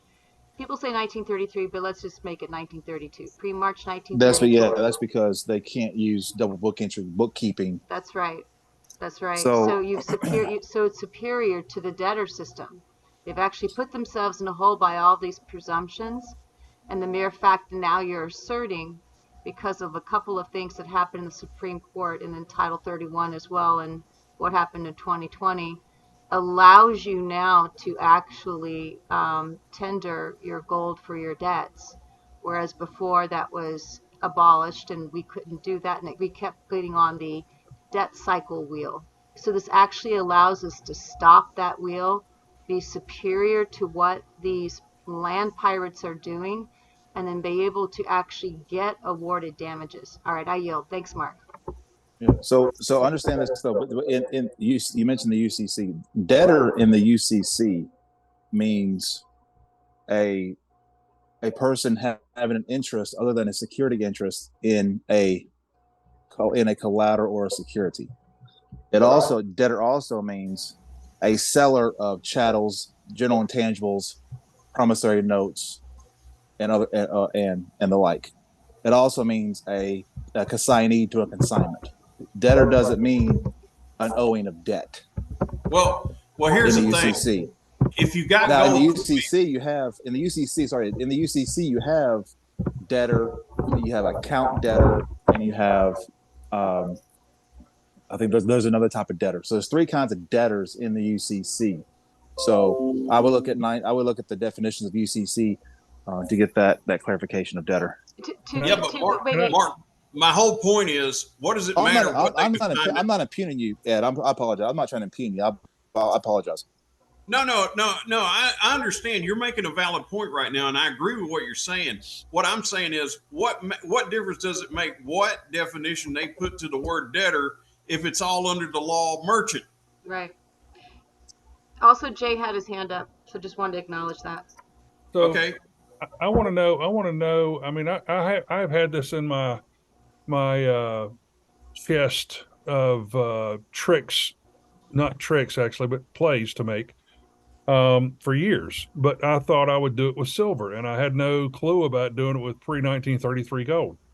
So why not? Why not? First of all, there has to be an appropriate party to send a piece of gold to pre-1933 gold to sign on as a signatory to the supreme law of the land, the primary contract, and let them refuse it. If they refuse it, they have to give you a reason why in writing. And then secondly, if you record that in a miscellaneous jacket in federal court, you can get certified copies all day long for $6 to $10. I can't remember how much it is, but you get certified copies all day long. And I mean, I'd serve those on everybody. But doesn't the Constitution also say that gold or silver can only be issued for payments of debt under the Constitution? And so, no state shall make anything but gold or silver a payment for debts. Gold or silver. 10, Section 10, 110 right, 1. right. So there's your impecuniosity. Another thing, Ed, I'd like to bring out a couple of things about the UCC and the presumptions involved in the thing. And since the UCC has its own definition of money, and the definition of party in there is people that agree to be part of it. So once you get into a court and you haven't set the court up beforehand, then you are a party. You agree to their definition of money, and they just take the presumption and run with it. So I've probably won I don't know how many cases just by setting up the court with the statement of no contract. You don't have any contract with the court. You don't have any contract with the cop, the city, or anybody else. And now then, because you don't have any contracts or agreements with them, you're not under the UCC. And if the judge tries to make that presumption, you can always call him out on it. And with my paperwork, I kind of bring that to bear on the judge. And I've actually seen the judge several times just read the notice that he gets, look at the ticket, and say, "Oh, the cop used the wrong statute. Case dismissed." We never have to say a word. They just call the case. He'd read the statement, then they dismiss it. But the court system is built when they come at you, it's all on presumptions, and the burden is on you to rebut those presumptions up front. And when you do that, the world changes. It's just like a sailboat trying to move. That beam will flip right over to the other side, and you'll be out of there in just a minute. Yeah, I'm gonna give deference to that, because here's what the law says: the law presumes that a person impliedly contracts with the government to obey public policy or the law. It says the law, but it's mean public policy. There's an implied contract between the people and the government. But you just said the magic word, which was presumed. That's not the word is implied, right? No enforcement of implied contract can be adjudicated until that contract has been expressed, because only upon the expression can the terms come to light. So if the government presumes an implied contract, okay, great, I accept your presumption, show the contract. I think that go ahead, sorry. Otherwise, I'll see y'all later. Where's the contract? Where's the contract you're enforcing? Where did I agree to follow statute 1.021.1 in the penal code? I was going to say, what statutes, what body of law is governing this contract? Right. So you say, okay, fine. On Thursday, if a person is, what does the statute say? A person adjudicated of violation of this statute shall serve a penalty of $5,000 and 1 year in jail. Okay, great. I agree with that. I agree with that. I have no problem with the statute. I agree to the statute. Here's the thing. Where am I under obligation to perform or to give you performance by act or omission to abide by that statute? You know, they're The not going to. The government has presumed an implied contract that I will obey the statute and that's held against my person. Great, fantastic. Where's the contract? Express the contract. That's where They're you not. could go. I'm sorry. No, go ahead. That's where you could go to the state with gold, the governor or the secretary of state, and ask them for any record that evidences that you have given your freely informed and freely and fully informed consent to abide by any statutes, codes, rules, ordinances, or any other public policy of the state, and give them the gold, comma, in trust.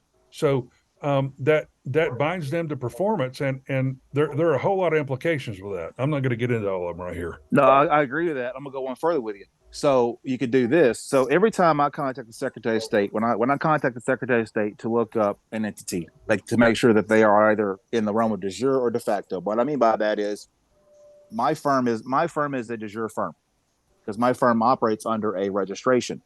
It doesn't act as a corporation. It is a corporation. So it is de jure under corporate law. However, if I did not have a C Corp file with the Secretary of State's office, but I acted as a C Corp with all the privileges and benefits, then my corporation would be considered de facto under corporate law. So when I go to look for these entities for suit under default, I want to make sure that they have an active file so I know how to use the word as. They're acting as a corporation. They are not a corporation. So when you get a letter back from the Secretary of State, what do they say? We have, upon review and search of our records, we cannot confirm the existence of ABC being a this, and this, right? You get that certificate of fact from the state. So I do the same thing. Dear court, upon review of my personal records, books, and registrations, I cannot locate within my file registrations or the like a contract that I can express to the court for adjudication of any default levied against me. That's good. And you can cite that you can do an averment in affidavit form, or you can do a declaration. Either one will work. And then you want to do, when you submit that, you want to do a notice of abatement along with a show cause. So Mark, there's a. Go ahead, Tamir. Yeah, just super quick. What we've discovered, you know how tricky they are.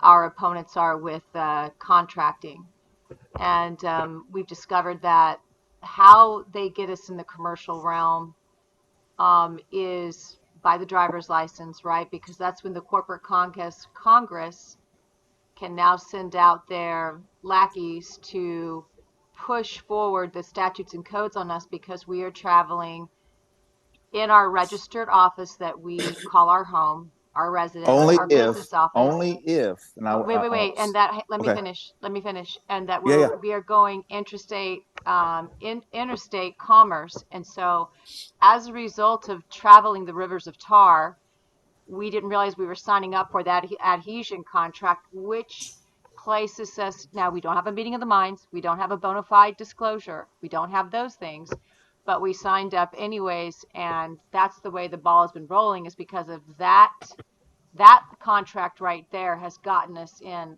all of this mess. So they're not going to tell you that, oh, it's the driver's license. They're not going to say that, right? Because they would give away their game. That's their business model. What they are going to do is just, continue to like throw, I don't know, barbs at you or whatever they're going to do, but they're not going to tell you what that contract is. But that contract specifically was your DMV when you signed up for your driver's license. I yield. Well, I'm gonna tell you how to get it. I'm gonna tell you how to split that hair. So you have raisin. So you have right there in my wallet. So you have Raisin Bran, and then you have bran flakes with raisins in it. Right? You can eat Raisin Bran, or you can put a bowl of flakes in a bowl. You can add raisins. Right? You could do that. So this is how you split the hair. And I like how Judge Lewis put this to me many, many years ago. And we're all adults here, so I'm going to make an adult comment only because it's a simplistic comment. Every one of us in here has the equipment to be a whore, but we are not whores, right? We are just commercial ready to be a whore, to receive that money for services rendered. So just because I register my vehicle, just because I have a driver license, doesn't necessarily put me under the contract 24/7, right? It goes to the use of it, because here's the thing: a pencil is a tool for writing. It's a tool to convey ideas on paper. That's its purpose. However, a pencil can be a weapon. I can stab somebody in the eye with a pencil, and I can be charged with assault and battery. Okay, so the use of the pencil determines the adjudication of it, right? So just because my car is registered, just because I have a driver license, does not mean that I am bound to the contract in perpetuity. It means that I am simply commercial ready in case tomorrow I choose to drive Uber, deliver pizza, or anything like that. I'd like to make a comment on that. What people? Go ahead. Another way to say that is really simple, and I just had about an hour-long conversation with a couple of policemen the other night about this.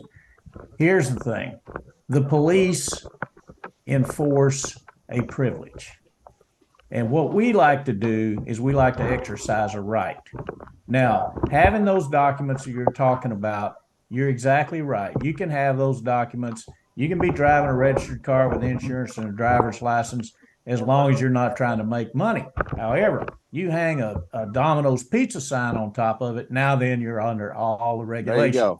There you go. So there's a case, Payne v. Massey, 196 Southwest 2D 493, Texas appellate case. A license fee is the sum extracted for the privilege of carrying on a particular occupation or business, and it may be imposed either for regulation under the police power or for revenue. Now, if you have to have a license to do it, it has to be hooked to some kind of business. And that goes, that lines up with the definition of motor vehicle at the federal level.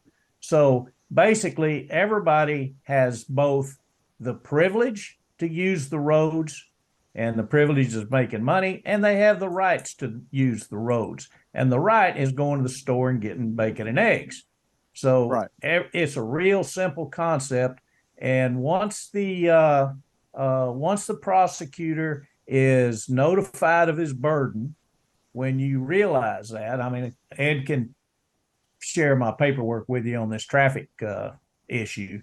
And I've won a lot of cases with it, even DUIs. You have to be operating a motor vehicle, and motor vehicles. I found a law in Texas. I'm gonna send this to you since you're bright and early on this. I read the statute. I did a deep dive in the Texas statute. Yeah, and everybody. Well, finish what you're saying. I'm gonna get into that. But go ahead and finish what you're saying. I don't want you to lose train of thought. Oh, okay. Anyway, basically, what I'm saying is it's the use of the automobile. The privilege. Yeah. In one way, it's an automobile. In another way, it's a motor vehicle. And the burden is on the state to prove that it was used as a motor vehicle. And when you notify the prosecutor of his burden, a lot of times they just want to go away. Here's what it says in Texas. Now, I'm not sure about other states, but I've written a white paper on this, and so I'm going to share it with the group. And it didn't get enforced. It didn't really get enforced until I filed a complaint with the judiciary, and the judiciary came down and told the judge and gave the judge instructions on what to do next, and it was dismissed. So it goes to the use. Now, in Texas or in either state, the driver license is a dual license. One, it shows the tax paid for the use of the roads.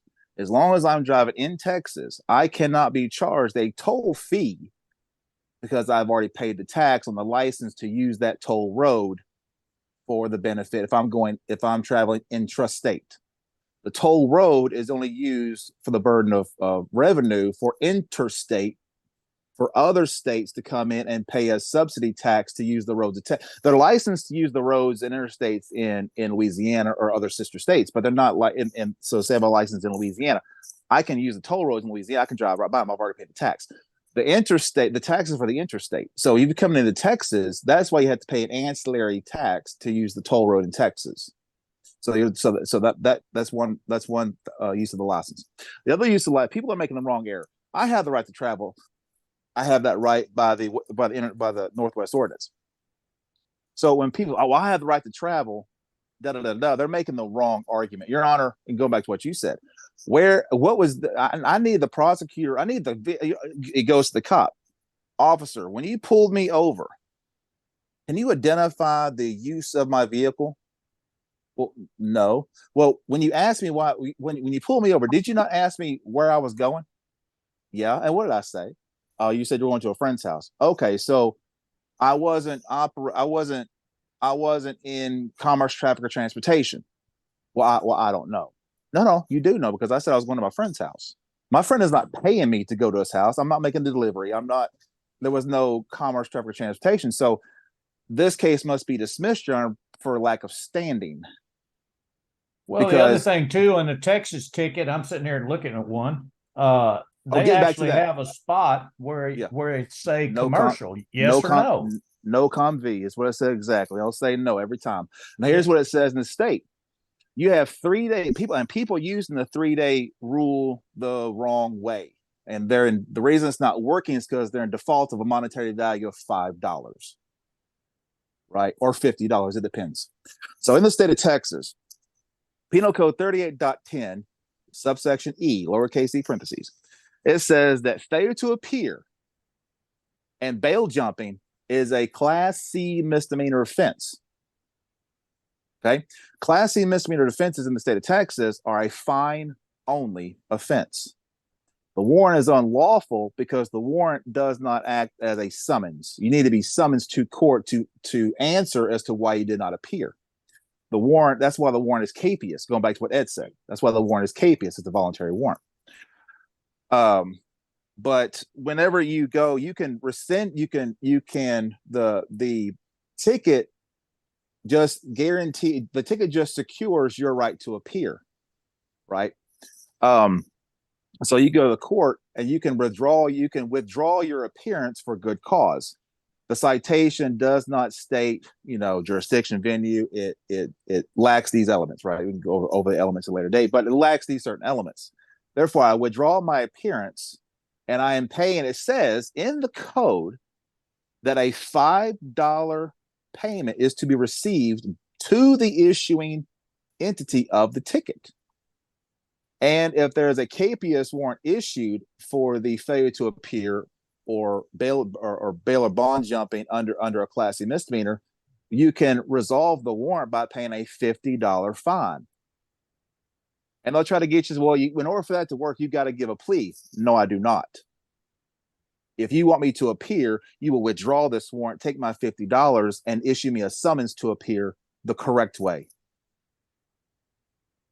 And once you do that, then you're on the road to success with withdrawing the ticket. Now, there's another thing you can do, and I've done this many, many times. Now, it will go on your driving record. However, you don't have to go to court, not pay anything out of pocket. You can go to the court, and there's a clerk that I'm friends with. She was a family clerk in Florida.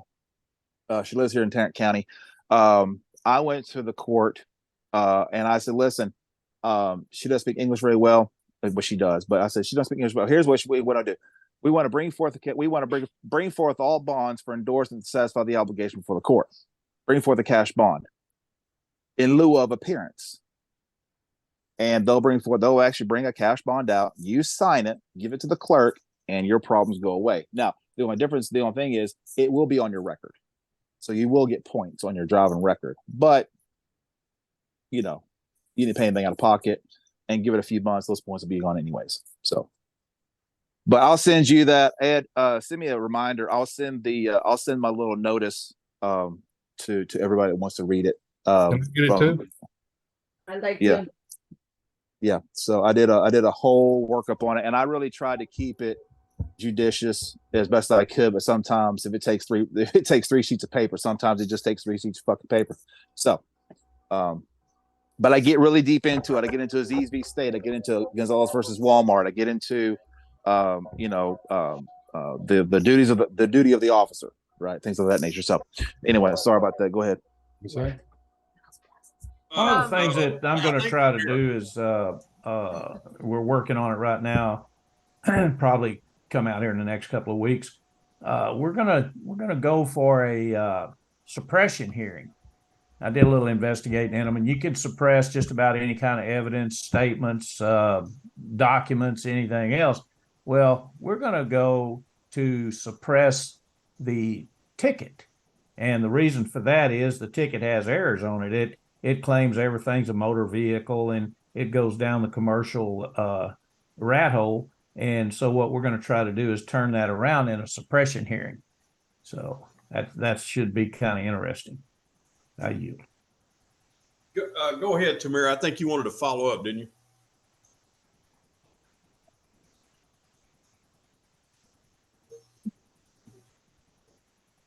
Well, this is a hell of a conversation. This is a hell of a conversation we're having here tonight. But I know. Oh yeah. Okay, yeah, I'm going to wrap it up, and then if you guys want to get together again, then we'll do a question and answer session. Be happy to do that. Okay, just so you know, because I want to leave some time for you, but I didn't get it. So, to me, like Mark was talking about, you file the abatement, and you do this and you do that. I'm saying we don't have to file anything. We just have to file a judicial notice in either a suppression hearing or an order to show cause. And one thing a lawyer taught me a long time ago, a really smart one, he said, you always keep the burden of proof on them. And the defense, that's correct. The defense has burden of persuasion. The law says that the defense has burden of persuasion and the prosecution has burden of proof. Now that might be public policy. Yeah, in the court. Even if it's public law, I'm going to keep the persuasion up that they're trying me under some inferior body of law other than the primary contract, and I want to know where they got that authority. Like you said today, Mark, you could make this argument after you read the script. I know I can make it, and I saw two rookies, one guy that got the script 15 minutes before he went live in court, and they both did gangbusters. One motion got one complaint got dismissed. The judge even quoted him, Haynes versus Kerner. He said, I can't hold him to the same standards that I hold you. You're supposed to know the law, and you're filing this stuff in my court. What I need out of you is an explanation. You guys will hear it. It was beautiful. I'd never seen a judge react like that before.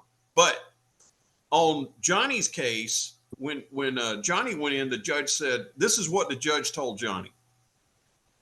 Okay, I heard your argument. I heard your statement. I tell you what I'm going to do. I am going to give you till December. It was either the 12th or 17th. I think it was the 17th. I could be wrong. I'm going to give you, this happened last Friday. I'm going to give you till December the 17th, and I'm going to let you put anything into the record that you would like in support of your argument, and then we'll come back and discuss it. Well, his case is over because we're going to put the supreme law of the land in as evidence as the law of the case because the judge already told him he could. And then when he goes into court, he's simply going to say, okay, Your Honor, now that the evidence of the law of this case is into evidence as the law of this case, I'm going to make you the trustee under the primary contract that is now lodged in evidence. Please take care of the situation for me and give me my daughter back as soon as possible. Thank you. And he's just going to sit down and shut up. Now, why can he do that? Because now the judge's oath is in question.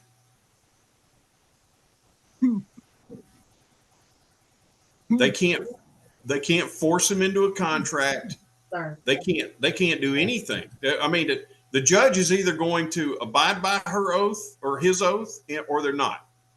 And if they don't, they got a whole new set of problems. But the whole point is, at the end of the day, you're holding them to their oath but you're doing it in a very tricky way.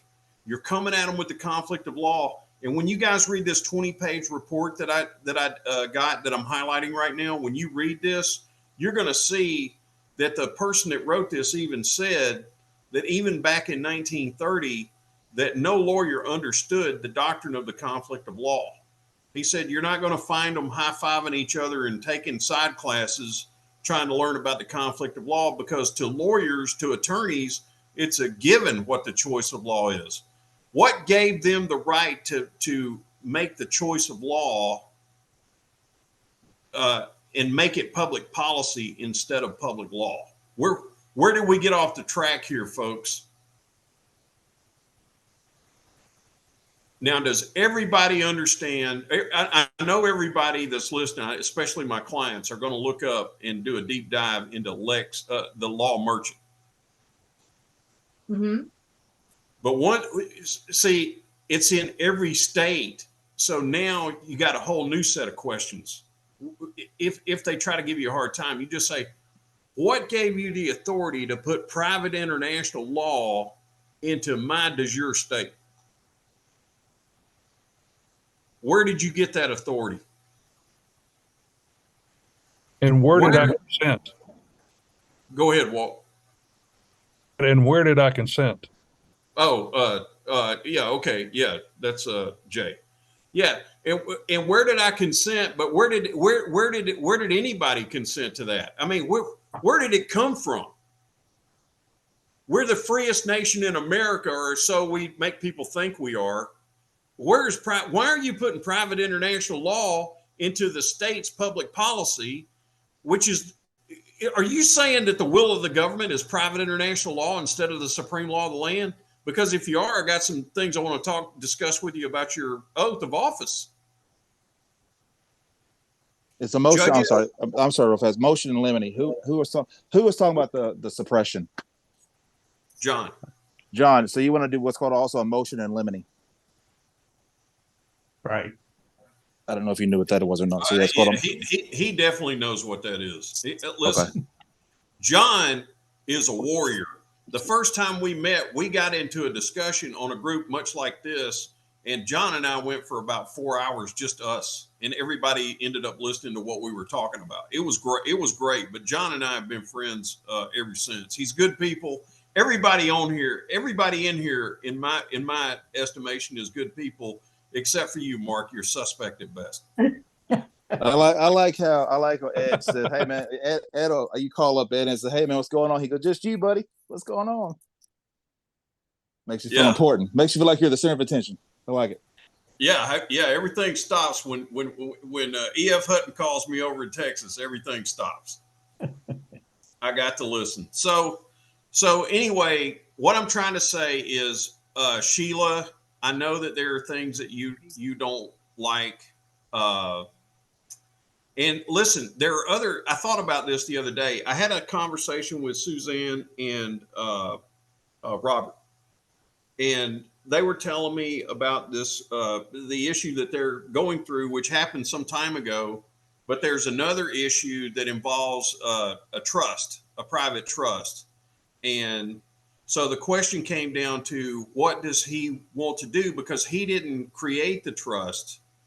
I think his father did, either his father or his father-in-law. Suzanne, Robert, can you hear me?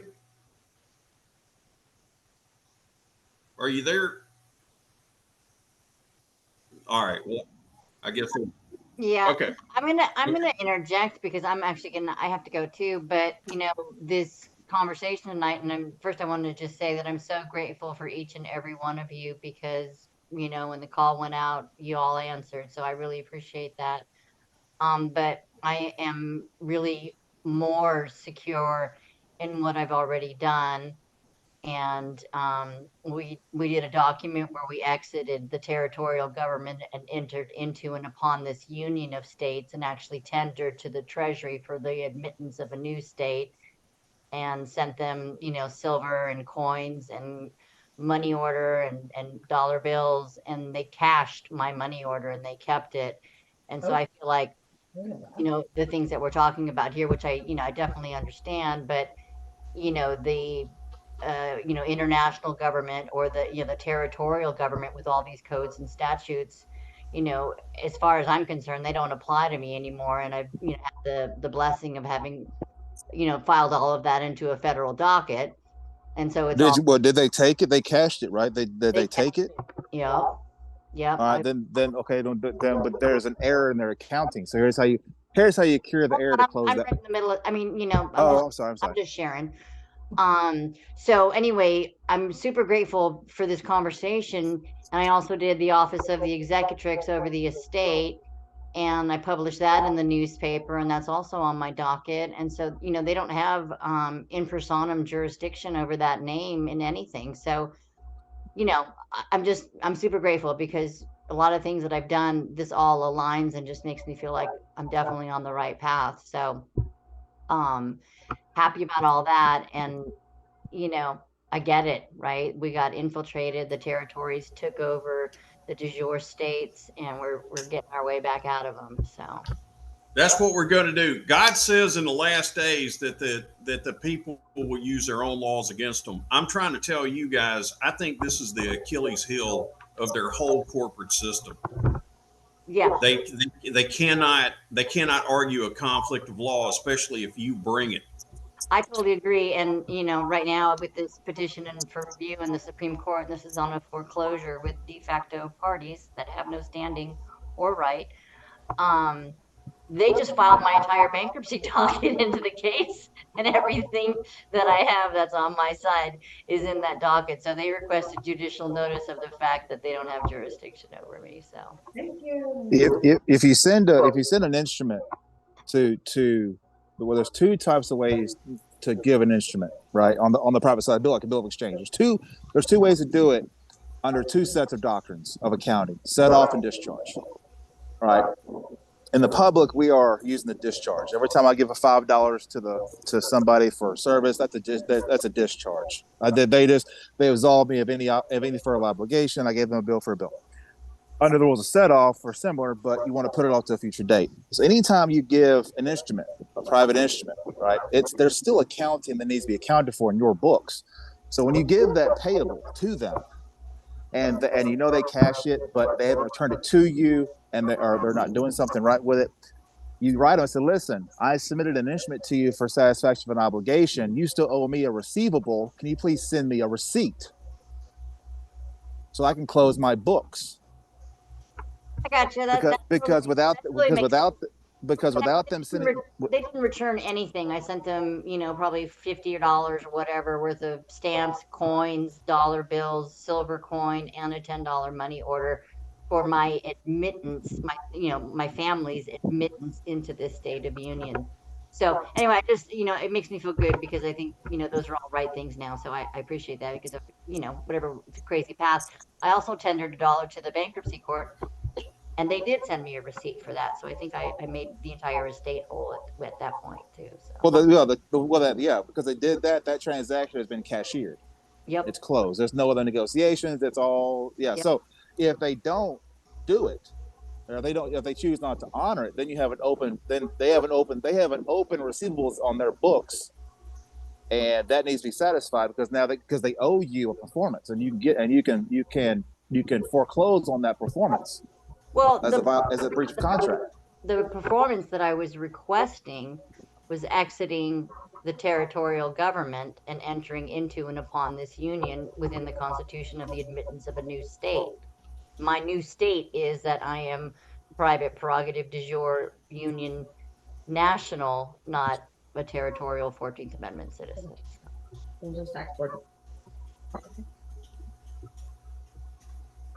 Something different. Well, here's the thing. You can't become a 14th Amendment citizen unless you've already taken an oath to become a citizen of the state. No. If you were born in a state, you're automatically a state citizen, and you got to be a state citizen before you could ever be a U.S. citizen. Yeah, well, I revoked and rebutted all of those presumptions. Okay. Notice. So. All right. So you think you're free? So you're stateless now. Kind of, but I think I'm a Californian. I don't know.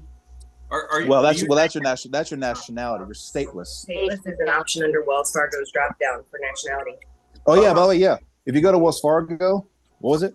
Wells Fargo, if you go to the state, the drop down for nationality, stateless is now an option. Yeah, for Wells Fargo, stateless is now an option for political status with Wells Fargo. Yeah, I mean, something happened after I tendered that dollar because I got back a check for $35 from overpayment of a late fee that was part of a bankruptcy in like 1992. So something happened.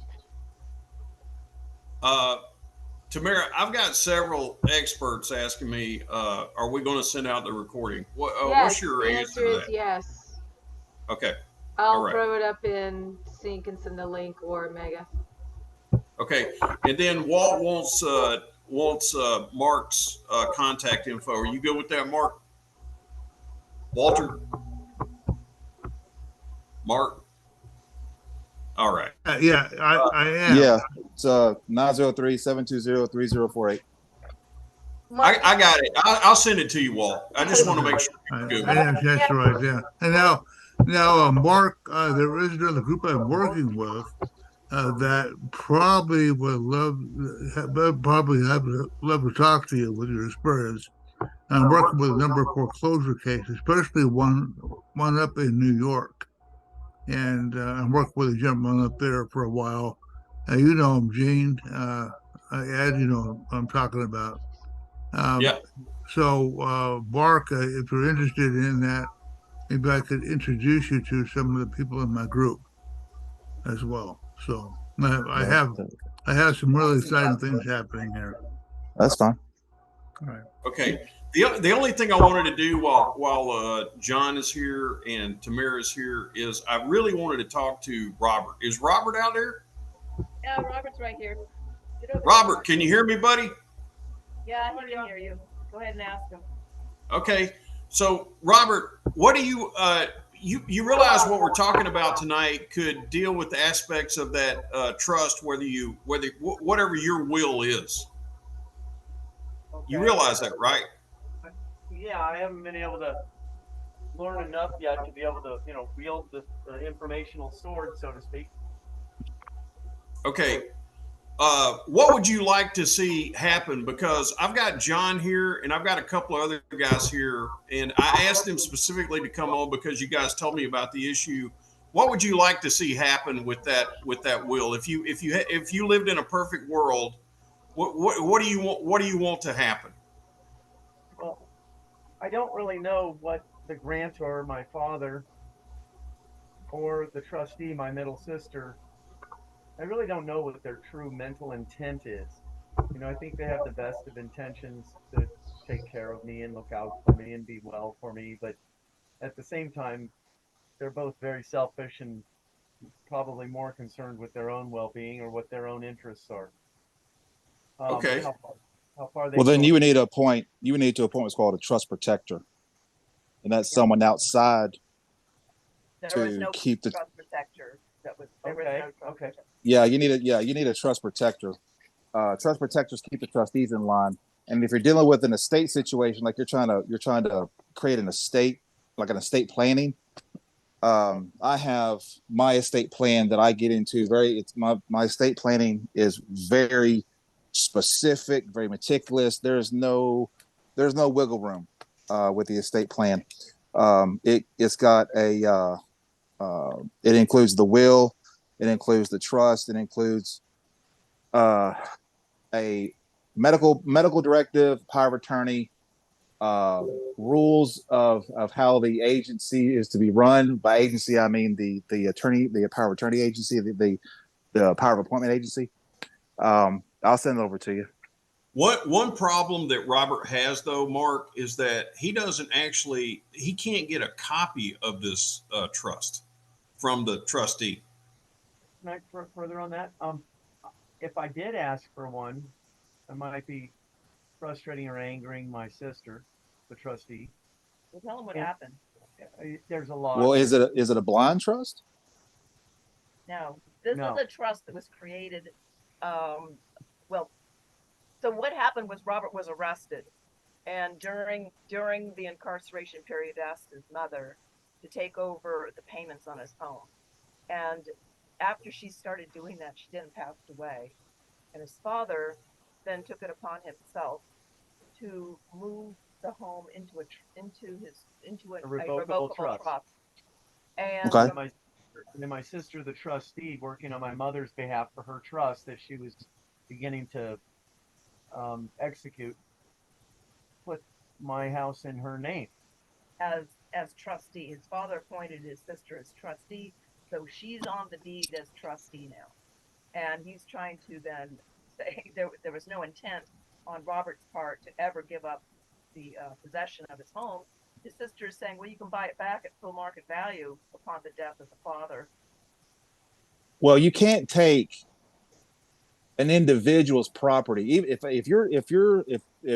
they were the trustee of his trust, they can't. The trustees can't take individual property and put it into the trust without the express consent of the owner. Yeah, yeah. Even if he's the beneficiary, they can't do that because him as an individual would have to give that to the trustee to be put into the trust as the grantor. Now, So it was an ill-got grant. It's theft is what it is. She stole the Yeah, property. they're gonna have to unwind it. That's what it is. Right, and it didn't come about as simply and nicely as when we're talking in a setting like this. It started out with, yeah, that was my sister. Of course she's going to look out for me. Then it turned into, yeah, well, she's got so much responsibility. She's sort of feeling bad.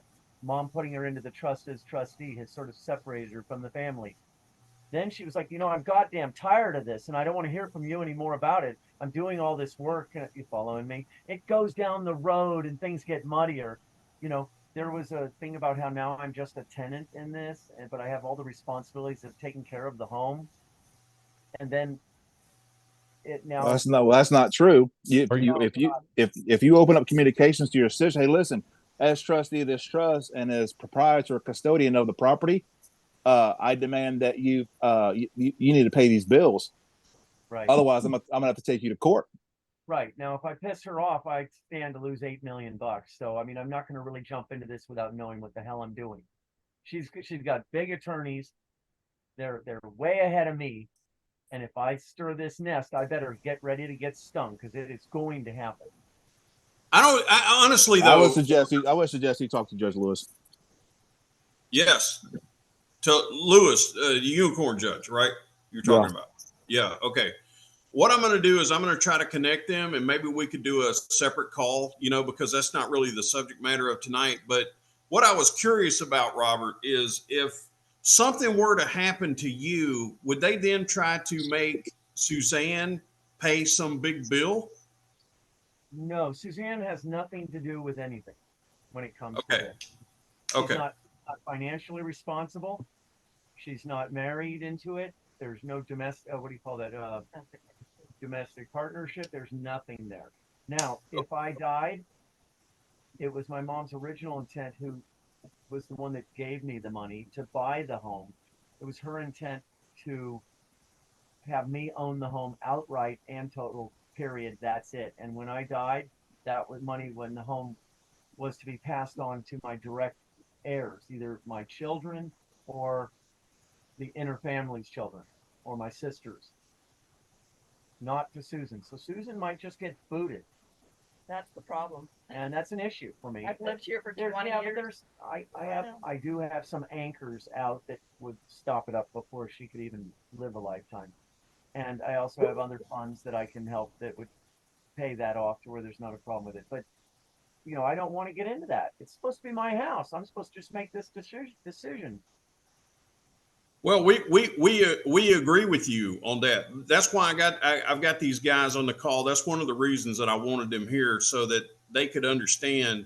I mean, basically, the way I understood it from you and Suzanne last week was that it was real muddy. It was real messy, like you said. And then I found out that you don't actually. What do they say when you tell them you want a copy of the trust as the beneficiary? What do they tell you?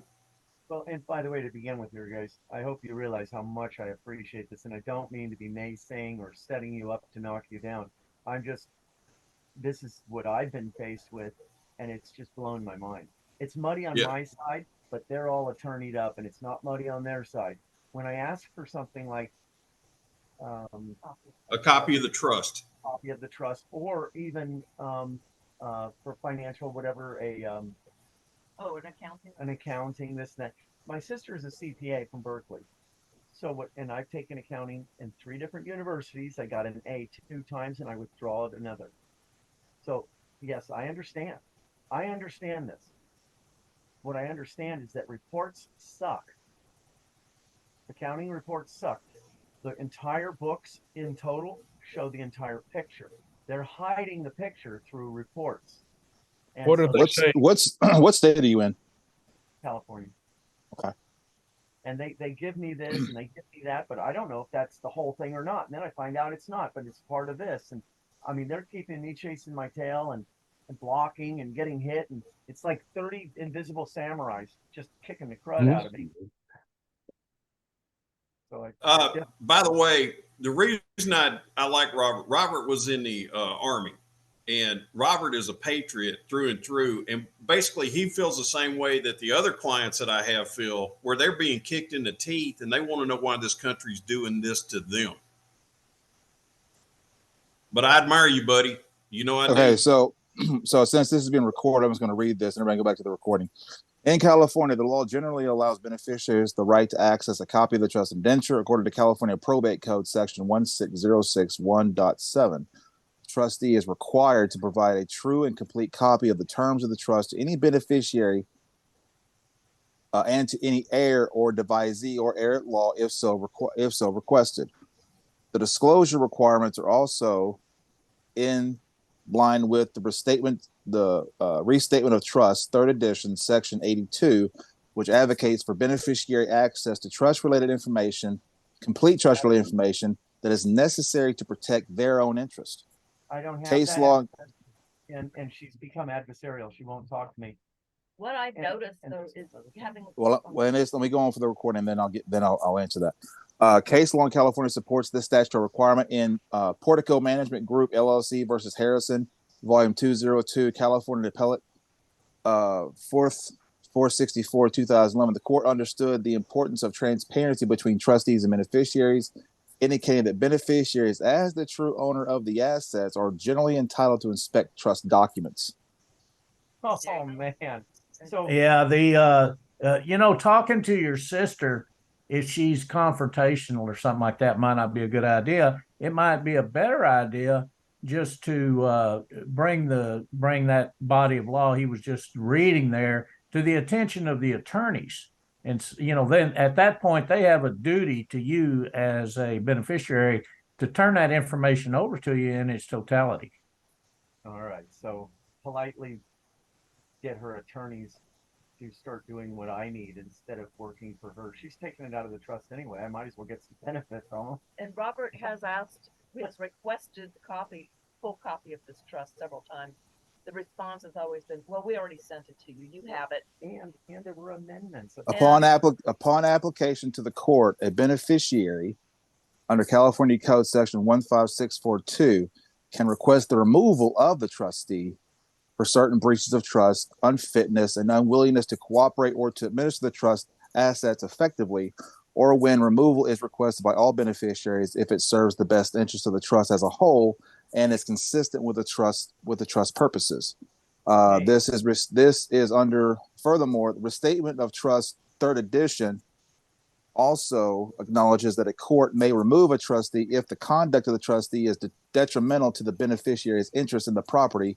This is under Section 37 of Restatement of Trust, 3rd edition.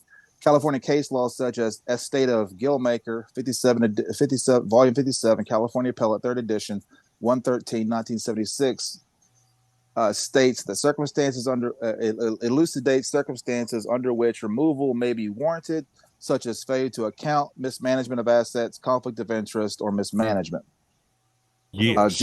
Generally, beneficiaries cannot remove a trustee unilaterally unless the trust instrument expressly provides for that option. However, a court can upon application of the beneficiary or through his counsel. Rather, beneficiaries would typically need to petition the court for the trustee's removal and demonstrate one of the statutory or common law grounds for doing so. So If you you're, are, if you're saying, let me interject here. If you're saying that she's using the trust funds to defend herself and deny you the access to the trust to the derogation of your rights, then you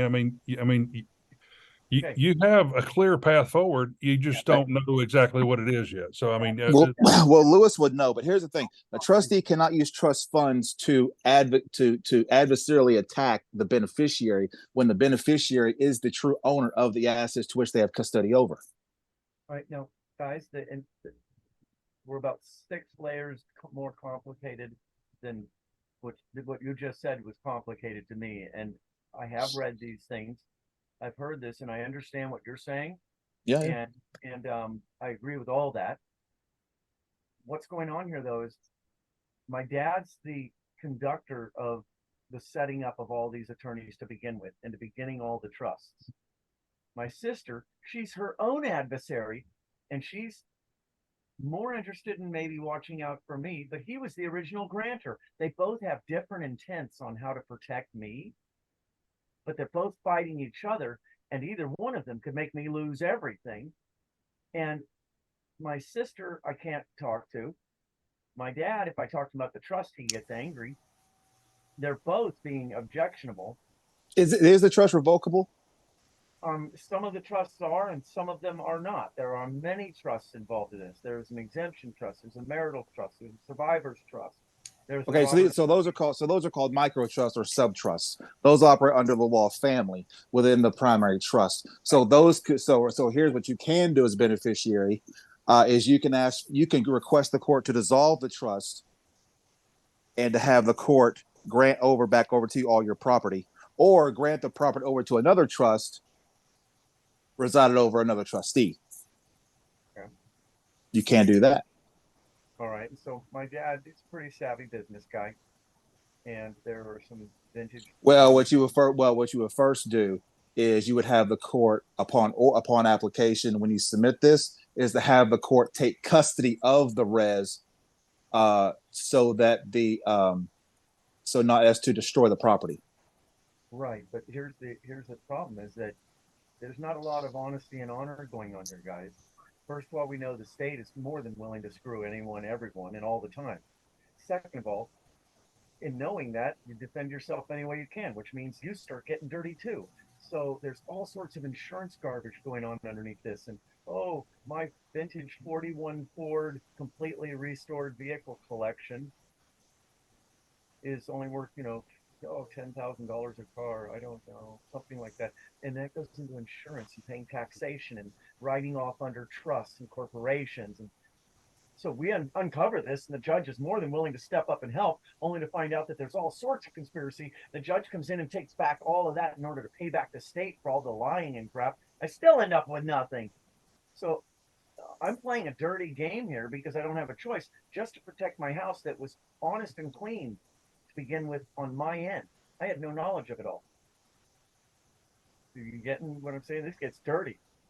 There's an answer. We need someone to take a look at it, with us that, can help us.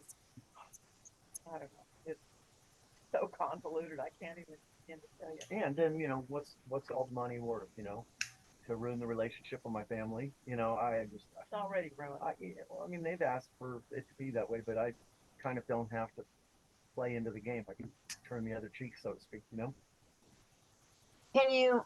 Well, you can also go to the court and say, listen, I mean, if the house is paid for, is the house paid for?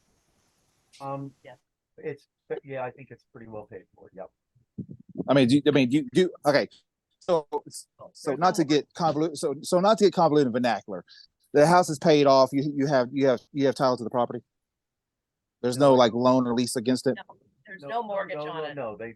Free and clear. Okay. All right. So what you can do is you can contact the court and say, listen, the property was yours individually, correct? It was mine in my name, yes. And at first, okay. I didn't get okay, so you did. Are you waiting for more? Transfer the property into the trust. I'm gonna have to give And you so the the transfer of property was done unlawfully. So you Yes, can I contest the understand. transfer. You can contest the transfer in court, Right. and that'd be the most, and that would be the most simplest thing to do. That's not challenging the trust. That's challenging her behavior within the trust. Oh yeah, I didn't tell you about that part, Mark. But he said that if you challenge the trust, I think his father told him if you challenge the trust. What did he say? What did he say A exactly? beneficiary can always challenge the trust if that caveat is not in the indenture. It isn't. It's everywhere. They've covered their ass 6 ways from Sunday. My dad holds the lion's share in his own trusts. My mom had a big chunk of it. She died, so that started going into action. If I question one, my dad will just say, "Fine, I'm cutting you out, done." And that's the lion's share. There was a clause in It says, one of if the I trusts contest the that if trust, I anybody, absolve. yes, if I get anybody, nothing. But here's the trust. But the trust cannot, or the officers of the trust and the trust itself cannot. They don't have a blanket to steal property or to do anything outside there. So does the trust say? Does the trust indenture allow the trustees to take property that does not belong to them and super add it to the trust and take that property? doing it with other properties Yeah, as and well. There's a lot of hanky panky going on with many properties that are all involved in this thing. Uh, Cabins in the woods, commercial properties being traded for fancy, exclusive neighborhood homes. Apartment Right, but the trust is not allowed. A trust cannot be. I don't care what the trust says. The trust cannot be allowed, or the trustee cannot be allowed to take property that's owned by an individual. Right, because me as a trustee, in my capacity as trustee, is a separate personage than me as just an individual. I'm not acting under a form of agency. I'm just acting as my own proprietor. And so, if I own a piece of property, my trust, Sean or Drew cannot take my property and just go deed it to them, because I have to be the one to deed it over to the trust. It's my property. So The trustee can't do that. And so what I'm hearing is you never actually went in and did a deed of conveyance as the owner of the property to the trust. Right, and I did some forensics over the county. We did find that the original deed of conveyance, when the property passed from who we bought it from to begin with, that deed of conveyance was never even registered. No, that didn't even get done. And then as far as what you're saying, how did it pass through from one trust or from Robert's ownership to his mother being on the deed as tenant in common, and then the next thing we knew, his sister was on the deed as trustee. So we don't know how it passed from Somebody would have had to forge Robert's name on the deed on the transfer on the quit claim deed. Very well could have happened. So he doesn't have to attack the trust. He can simply attack his signature as being a forgery, and there's your workaround. Right, but they've got. I'm not attacking the trustee. I'm attacking my signature. And they knew that this would go down and set things up into the record and made it look as though, well, all along I've been playing with this game, and oh God, I wish I could explain where the complications come. Well, you're going to get another you're going to get another chance. I'm sorry, Mark. Listen, I'm going to have to cut it off because Tamira has a previous engagement and she graciously hosted this so that we could all get together tonight. Tamira, do you have anything to add?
Thanks, Tamara and Ed. We love you. Love you, honey. I want to thank all of my posse that came in tonight to help me with this and to offer such valuable advice to my individual clients and Tamara's individual clients. And I can't thank you guys enough. I've already got requests from 2 of you that want to get together offline. I'm talking to the experts now. Also, I see Eric's in here. My buddy Akeem's in here from Maryland. Lewis, are you still there? Do you want to say anything, buddy? This is your last chance. Lewis, I can see your video, but I can't see your audio. I don't even know if you have it. I'll call you tomorrow, Lewis. I'll call you tomorrow, buddy. We'll talk about it. Let's see. Thanks a lot, Ed. This is Eric, and thanks, Tamara. It was super valuable to hear all this stuff, and I look forward to trying to, do this again if it's possible. Oh, yeah. Why do you guys get a copy of this paperwork? It's going to blow your mind. I came here legitimately tonight to blow your minds. I think I found the Achilles heel of the whole system. I really I feel better than assaulted, sir, so I appreciate it. Yeah, thank you so much for all your hard work and your commitment and carrying it on and being the front runner with George and Tamara and everything that everybody's doing. It's just so amazing. It's how we will get our country back. So recording stopped. 1,000 years of peace, baby. Gold. Coming right up. Is that Carly? Yeah.